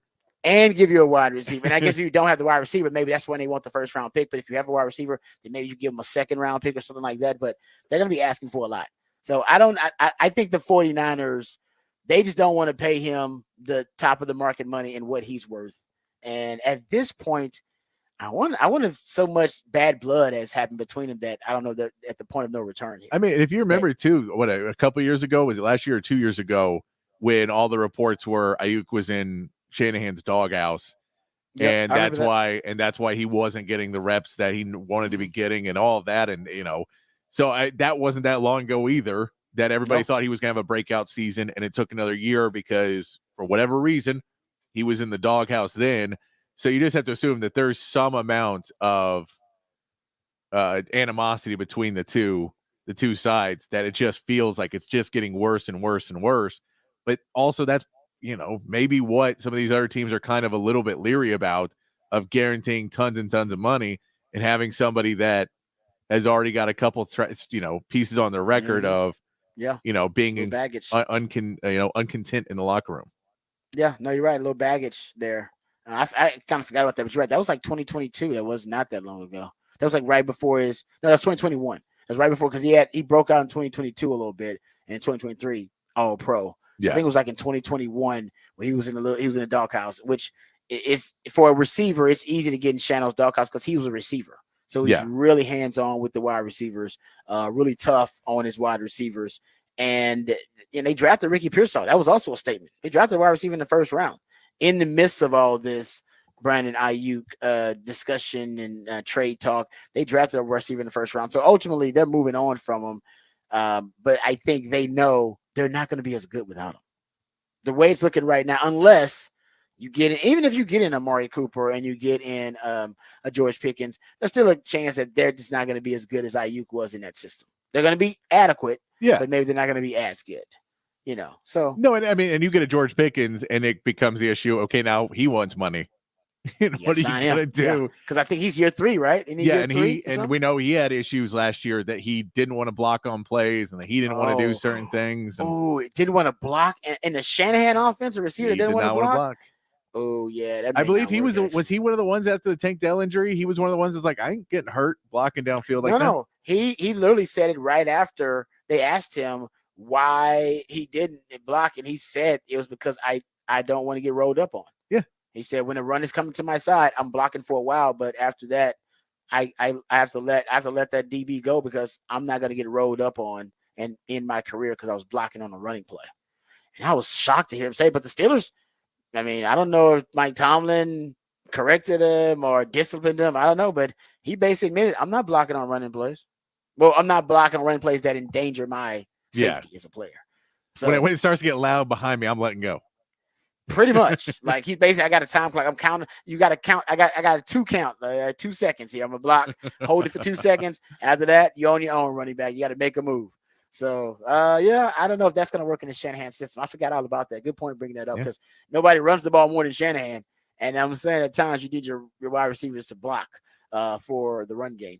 All right, good stuff there. Okay, we come back. Oh, matter of fact, let's hit this right now real quick, and then we'll come back and dive into the unofficial depth chart for the Dallas Cowboys. And there's a strange story out about the Philadelphia Eagles. Apparently, there's been a schism of sorts between Jalen Hurts and Nick Sirianni. That's being reported. That they haven't necessarily been getting along that well. We'll talk about that on the other side too, get into some NFC East discussion. But this is something that was being reported yesterday. The SEC is very close to approving mandatory injury reports for all the programs in the SEC. And I believe they're trying to get it approved for this upcoming season. The Big Ten already does it. They did it for the first time, I believe, last season. They had injury reports as well. This is an NFL thing. Remember, Sark was asked about it, and he thinks that they should follow the NFL model to a T, even fining coaches who do not report injuries and who violate the injury report rules for the conference. That's what the NFL does. If you violate their injury report rules in any way, you get fined.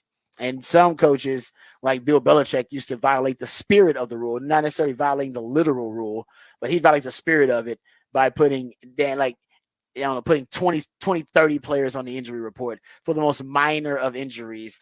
He's got a sprained left finger, or he's got a sprained left wrist, or he's got he's got a rib injury, rib soreness. Yeah. And just the weird thing. You're like, okay, and then basically, if everybody's on the damn injury report, does the injury report even matter? Is it relevant?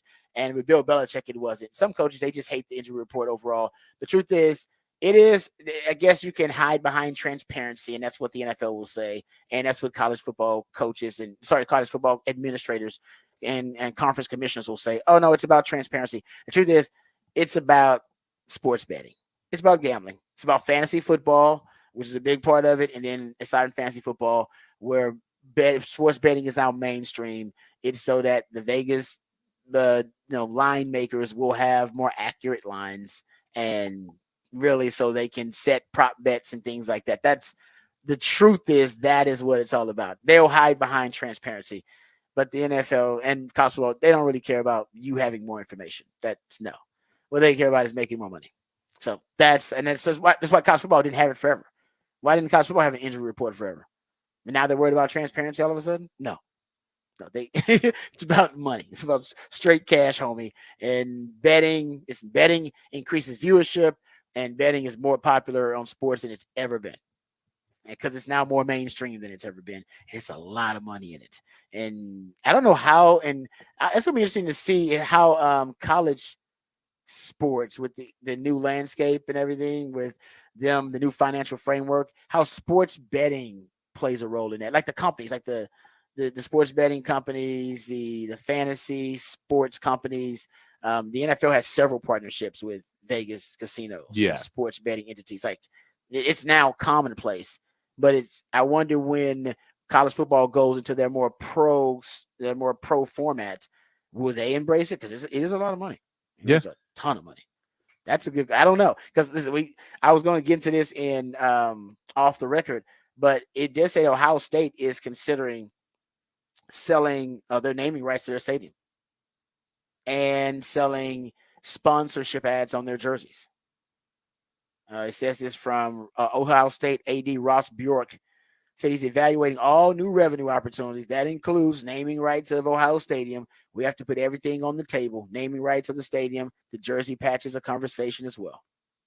They're having it. You have to have the conversation. If somebody's going to pay you, it's like $20 million just to put a patch on a jersey and to put their name on the stadium, you might have to consider it. Yeah, it doesn't have to be good. Their name's just called Ohio Stadium. I know. Yeah, you They can probably could you can use a cool rename name. that. Yeah, you can Yeah, rename it. I know exactly. they call it the horseshoe or the shoe, or they do that, but it's called Ohio State. That's not all right. You can change that one. That's you can change that exactly. But I do wonder if sports betting and because they got so much money. Yeah, If they can throw it. I So, will say I bet that is somewhat too of Ohio State. You look at Oregon right now and their fundraising versus Ohio State's fundraising. I'm sure there's a bit of he's like, look, we're going to rename every single thing, put patches on everything, unless you donors want to give us some more money and start putting more money. Oh, that is good because those old school, that old money hates that. Old money do not like that. They don't like you having like a sponsor on the stadium, NASCAR style. No, they don't want that. The NASCARification, if you will, of college sports. But hey, man, they got to make that straight cash homie somehow. All right. Speaking of straight cash homie, the Cowboys, they don't spend a lot of straight cash homie, but they make a lot of straight cash homie. We'll talk about the Cowboys, their unofficial depth chart being released. We'll get into Mike Zimmer's defense a little bit, what makes it different than the Dan Quinn defense. We'll dive into those stories and more when we come back right here on the Rodcast featuring Patrick Davis. I'm Lifetime Longhorn. Rod Davis coming back on the horn.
All right, just talking about some NFC topics here and headlines.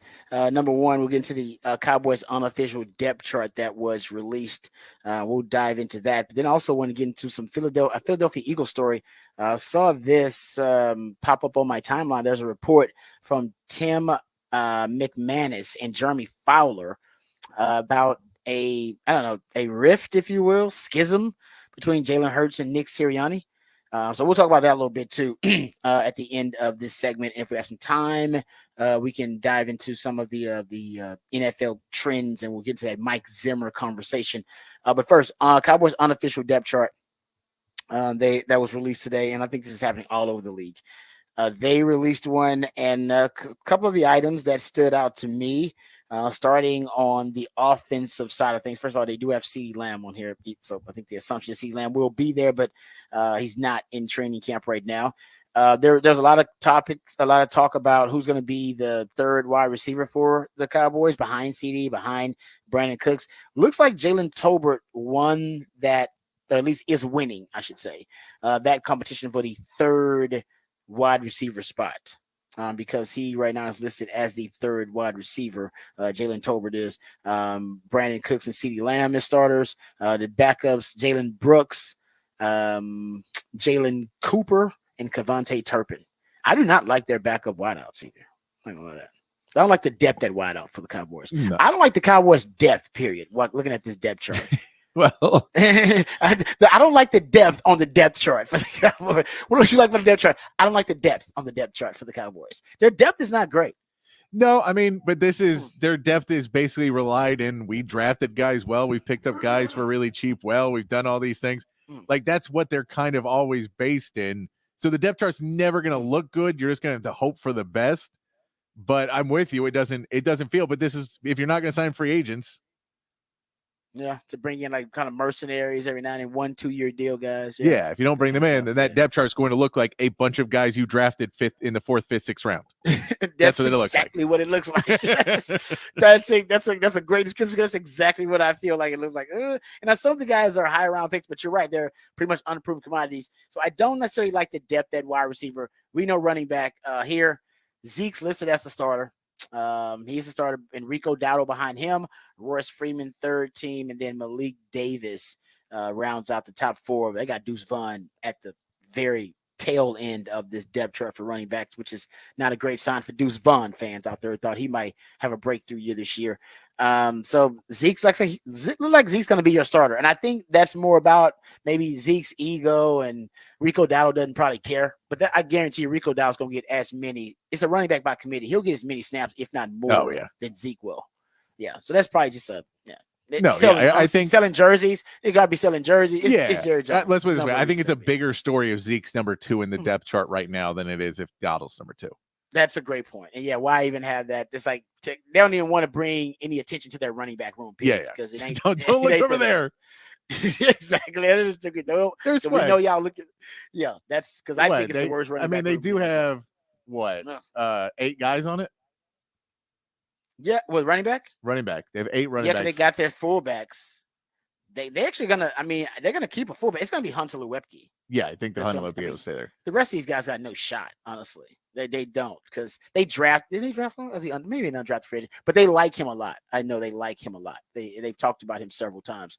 So I think they'll keep a fullback. Also on the offense, where I think something's a miss, but the offensive line is not. It's not right now what it's going to be in, I don't know, even like 3 weeks at the start of the season, because they have their first round pick, Tyler Guyton, on the second team right now. Cooper Beebe's on the second team center. Tyler Guyton, second team left tackle. The right side is pretty much as is. You'll have right tackle Terrence Steele, right guard Zach Martin, Brock Hoffman at center just for now until Cooper Beebe is ready to take on that role, and he'll be the starting center. He's the center of the future. That's why they drafted him. And if not, he'll be the guard of the future. And Chume Idoga is the starting left tackle for them. But that'll soon be Tyler Guyton as soon as he's ready to take on that role. And Tyler Smith is your left guard. And he's fantastic. That's a great pickup for the Cowboys. So the offensive line actually, like I said, the starting offensive line looks really good.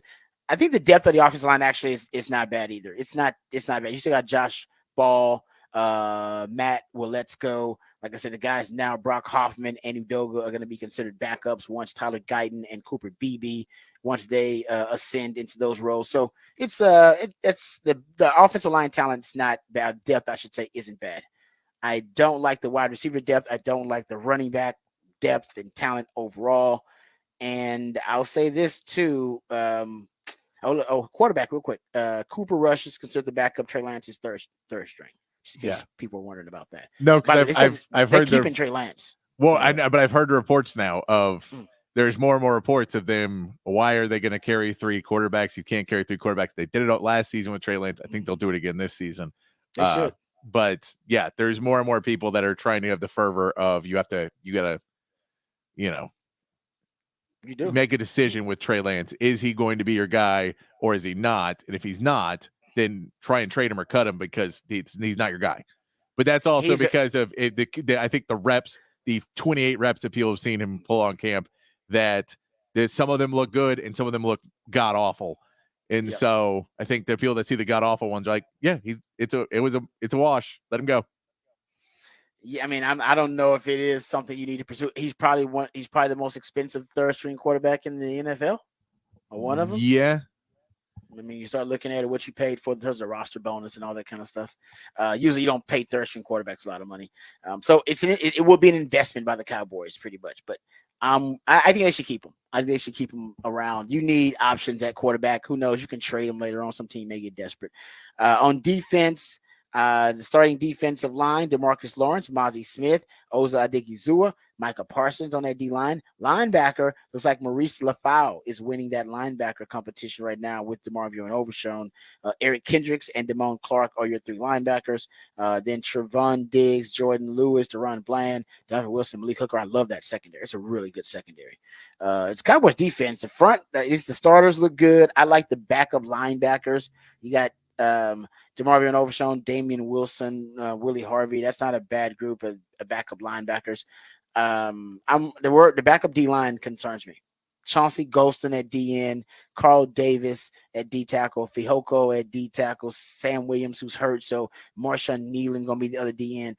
I don't like the D line depth. Well, I mean, yeah, I think it's that D line depth when you talk about you're not even sure that the D line starters in the interior D line are going to be there. Yeah, because Mozzie, we hope that works out. But I mean, yeah, that could blow up in your face too. Oza Adigizua is a good player and it's been proven. Mozzie is not proven. He's unproven.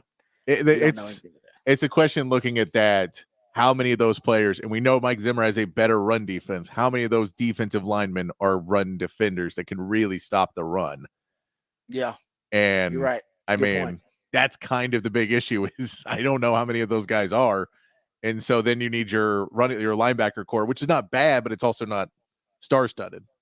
You need them to start being that. Yeah. Actually, a good point because Odigizua is definitely a better pass rusher than run stuffer. Yeah. Micah, pass rusher than better run stuffer. DeMarcus Lawrence is a good player all around. He can be an elite force run defender if he needs to be. And then it depends on Mozzie. Yeah. So Mozzie's got to be kind of a dominant run stopper because you're right. The liabilities on run defense are pretty much Oza and Micah Parsons. Oza Adigizua is not terrible, but he's not an elite run defender on that line. So I agree with you, man. That's a good point.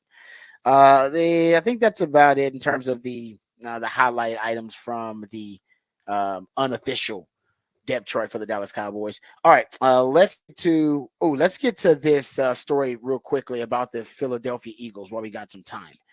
Okay, so I saw this story come across my timeline. So apparently I think it's Tim McManus and Jeremy Fowler. So they wrote in their story, and this is about Jalen Hurts and Nick Sirianni. Just a couple of the highlights are several sources detail what they call a prolonged strain between Jalen Hurts and Nick Sirianni during the 2023 season. Differences in offensive philosophy. Also, Hurts would instruct offense to go off script compared to play that was called. Like basically he would start to improvise and audible his own calls. That does happen, by the way. And Hurts wanted more control of the team. Remember, I told you he's going to now call his own protections. Now that Jason Kelce is gone, the Hall of Fame center, he is going to, and Jason Kelce used to be responsible for setting the protections on the O-line. Now Jalen Hurts is going to set the protections on the O-line. So he's getting some more control there. And also remember this, and it went under the radar. And I remember thinking to myself, that may be a problem. Earlier this year in the offseason, because Kellen Moore is the new offensive coordinator for the Philadelphia Eagles, so there'll be some familiarity with the Dallas Cowboys. A lot of it's very incestuous nature happening in that division between Dan Quinn with Washington, Kellen Moore with the Philadelphia Eagles, and the Cowboys. But Jalen Hurts indicated that 95% of the Eagles' offense now has new inventory. He said that. He said right now it's been a lot of new inventory in. He said the majority of it, probably 95% of it being brand new. That's a lot. And I mean, he's, of course, well equipped. I mean, he's got a really high football IQ, and he can handle a lot of new terminology, new offenses. One thing that I think that's worked out for Jalen Hurts, and it at one point it was, I think, an impediment for him, and now I think it's become a strength for him. This is probably why he was trying to get in Nick Sirianni's grill about the offense and wanting more control of it. He's had like 11 different play callers since he got to college as a quarterback. Think about it. His dad was a coach in high school. Look at his dad's a high school coach. So in addition to that, he's had 11 different. He's had Lane Kiffin. Sark called a play. I think it was something we had to come in like sub for him. He's had Brian Dable, Mike Loxley, Josh Gaddis, Lincoln Riley, Doug Peterson, Nick Sirianni, Shane Steichen, Brian Johnson last year, and now he'll have Kellen Moore. He'll be the 11th play caller that he's had since he basically gets a new play caller every year. Now, at one point, I think that was stunting his growth as a development as a quarterback. But now I think it helps him because now at this point, he understands football, like basically understands football concepts overall. He understands it conceptually. And I think he understands every teams, all these offenses are doing the same thing. They just have different terminologies for them, and they have different things they're trying to achieve. But in terms of conceptually, there's not that much difference between all of these offenses that he's learning. And he's learned so many of them. I think now he basically has a better base knowledge of football, probably than almost damn near most of his peers at quarterback. Because he's been in a lot of different systems. A lot of quarterbacks, you're in 1, 2, maybe 3, 4 systems, your entire career. Man, this guy's been in like 8, 9 already, different systems already in the NFL. So I think his base knowledge is really expansive. And I think it's really a deep knowledge conceptually of the game. And I think that maybe we're hearing him and Nick Sirianni maybe butting a little bit of heads. Because I think he's telling Nick, I need more control because I know I have more knowledge now of the game. I see more now than I've ever seen before as a player. And even with these new systems coming in. So I think Jalen Hurts is pretty close to, I bet, almost constructing and creating his own system. I always say you go from being a game manager to a game executive. A lot of game executives, they come with their own system. Like they basically, Peyton Manning had his own. Tom Brady took his own system from Patriots with him. Aaron Rodgers. That's why he brought Nathaniel Hackett. Nathaniel Hackett's just a guy that he's the guy that's in charge of maintaining and servicing Aaron Rodgers' system. That's basically all he does. He's not really a play caller and offensive coordinator. He just services the system. Where when Aaron Rodgers says, "Hey man, I think we need to tweak something in this system," he's like, "All right, I got you. I'll handle the terminology. I'll fix it. I'll draw it up in the playbook. But you just tell me what you want." And he's like, "All right, I want this." He's like, "All right, I'll do it." And Aaron Rodgers doesn't want to do that. He doesn't want to go to the actual playbook, tweak it. Brady might have done that, but Aaron Rodgers ain't doing that. He's like, "No, I need somebody to do that. You do that. Handle that grunt work for me. I'm going to tell you what I want conceptually, creatively." And I bet he's pretty close to doing that just because he's been in so many systems already. It's probably out of frustration. He's like, I need to start constructing my own system, dude. I want to do it on my own because I'm tired of y'all getting in here, changing everything from year to year. I will now be able to present to a new offensive play caller, hey, these are our basic principles here. You work around these. Yeah, this is what I do well. Let's do these. Yes, exactly. Instead of the awkward process of every time somebody comes in having to do the troubleshooting and the trial and error. It's like, no. This is my system. Run this stuff, and then you build around that. Yeah, that's what where you just want to walk in and someone goes, "I had this great play," and he just goes, "Let me show you this game film. Doesn't work. Doesn't work. Doesn't work." Yeah, exactly. This is what works. I know. Yeah. So I think that's why Kellen Moore is giving him more power. He's going to set protections. I think he's going to give him more latitude in the pre-snap to be able to make audibles and calls. So I just think this is part of the process of Jalen Hurts becoming a game executive. And when you become a game executive, sometimes you outlive the coaches at times because you as a quarterback are more important to the system than the coach because it's your system. Do you think You think Jalen Hurts and Baker Mayfield are in a support group for guys with too many play callers? Oh man, seriously, you're right about that. Baker Mayfield's been. Yeah, I think he's at like 9 or something like that too. Yeah, even when he has a good one, the good ones they end up getting promoted. Well, he's at 9 in the. Is he at 9 in the NFL? Because are you counting college where he was? I want to say that may be just the league, honestly. I think he's just he's up there again with double digits then too. Yeah, because at least in college he had more stability. Because in college, right, it was Cliff Kingsbury, and then once he got to Oklahoma, wasn't it Lincoln Riley? Basically, I would assume, yeah. That's like, 2 more though. Put him in there. Yeah, you're right. No, you're right about that. It's a good point. I didn't add those, but you're right, man. He's been through a ton of them. All right, good stuff there. We come back. We'll play Who Said That. That's when Patrick plays pieces of audio from the sports world, sometimes beyond the sports world, and based on the familiarity of the voice or based on the context clues, you have to identify who said that. We'll play that when we come back on the Rodcast featuring Patrick Davis on Lifetime on Horn. Rod Davis coming back on the Horn.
All right, welcome back to the Rodcast. It is a One Artist Wednesday. That's when Patrick Davis, my co-host, the Idillionaire, goes deep into the catalog of one specific artist, band, or group, and that artist, band, or group become the focus and the feature of One Artist Wednesday. And Iron Maiden is the featured group for One Artist Wednesday. So we appreciate Patrick broadening our horizons with a little Iron Maiden. All right. Also, you can go check out the topic for the Big Fat Poll today. That is posted for you up at the Horn ATX and the X account. Simple question. He wants to know in the coaches poll, is number 4 too low, too high, or just right for Texas in the preseason coaches poll? 0%, basically zero voters thought that Texas was too low in the coaches poll. 22% of the voters, though, thought that Texas was too high, but 78% of you believe it's just right. I'm with you. I kind of believe that it's a perfect place for Texas. Yeah, not that the preseason polls even matter. You're in the perfect place where you control your own fate pretty much. You keep winning out. You keep stay in the driver's seat, if you will. Texas may be in a position to even get a first round bye going into the college football playoff if that's the case. All right, let's get to Who Said That. That's when my man Patrick plays pieces of audio from the sports world, sometimes beyond the sports world, and based on the context clues, based on the familiarity of the voice, hopefully you can identify who said that. That what are your depth chart or? I'll let you guys speculate on that. You want to see? That's Mike Tomlin. That's Mike Tomlin. That's Mike Tomlin. I'm sure he's being asked about the trade speculation for Brandon Ayuk. He didn't deny it, so he said, "I'll let y'all speculate on that." So I think It is. I forgot one of our texters brought up the point. They do look very similar. Brandon Ayuk and Mike Tomlin. They do. If you look at them, they do have a similar facial structure. And you look at them and you go, "Oh, is that why they want to be together?" Someone's just like this. Now I gotta go check this out. Then, whoa, let me go look this up. Now I gotta Google it real quick. Let me see if I can be fast here. All right, so Mike Tomlin picture. I know Mike Tomlin. I know how he looks. I mean, just Google Mike Tomlin, Brandon Ayuk, and go to images, and there's a bunch next to each other because they look alike. Really? Let's see. All right, let me see. Let me see if this is real. This is okay. I see it. I do kind of see it. Yeah, it's not perfect. It's not dead on doppelganger, but they do have similarities, like the same type of face. And if Brandon Ayuk didn't have like the hair, the very exotic hair, they would look more like if he just wore a hat. If he just wore a hat and some sunglasses without the exotic hair, there's a good chance he could pass for Mike Tomlin. Yeah. Like, so they got the same chin. The chin is very similar. Like the facial shape is very similar. Yes. Even the nose. It's the same type of face. Yeah, almost. same facial structure as well. Say. Yeah, they don't look the same. Yeah, but it's the same. Yeah, got the same type of face. Yeah. They do. They really do. And honestly, I could see. And you're right. Now, the more I stare at it, the more I agree with it. The more I see it, I see it. Yeah. So you got to look at it for a while. Get him to the Steelers. Okay, yeah. Then we'll bring Omar Epps around, and then we'll just have all three of them just freaking people out. That'd be a great commercial. Somebody should get like Hulu or something. Have Mike Tomlin, Brandon Ayuk, and Omar Epps in. They just hang around watching TV. Just doppelgangers of one another. Be like, you guys believe in doppelgangers? We're like, I think that's stupid. It's like, that's not true at all. Be like, you guys are doppelgangers. All right, thanks, Patrick, for everything you do. Remember, the revolution will not be televised. We talk about it right here on the Rodcast. We love you guys. We mean that. Take care of yourselves, but more importantly, take care of each other. Until next time, same channel. Hook 'em and peace.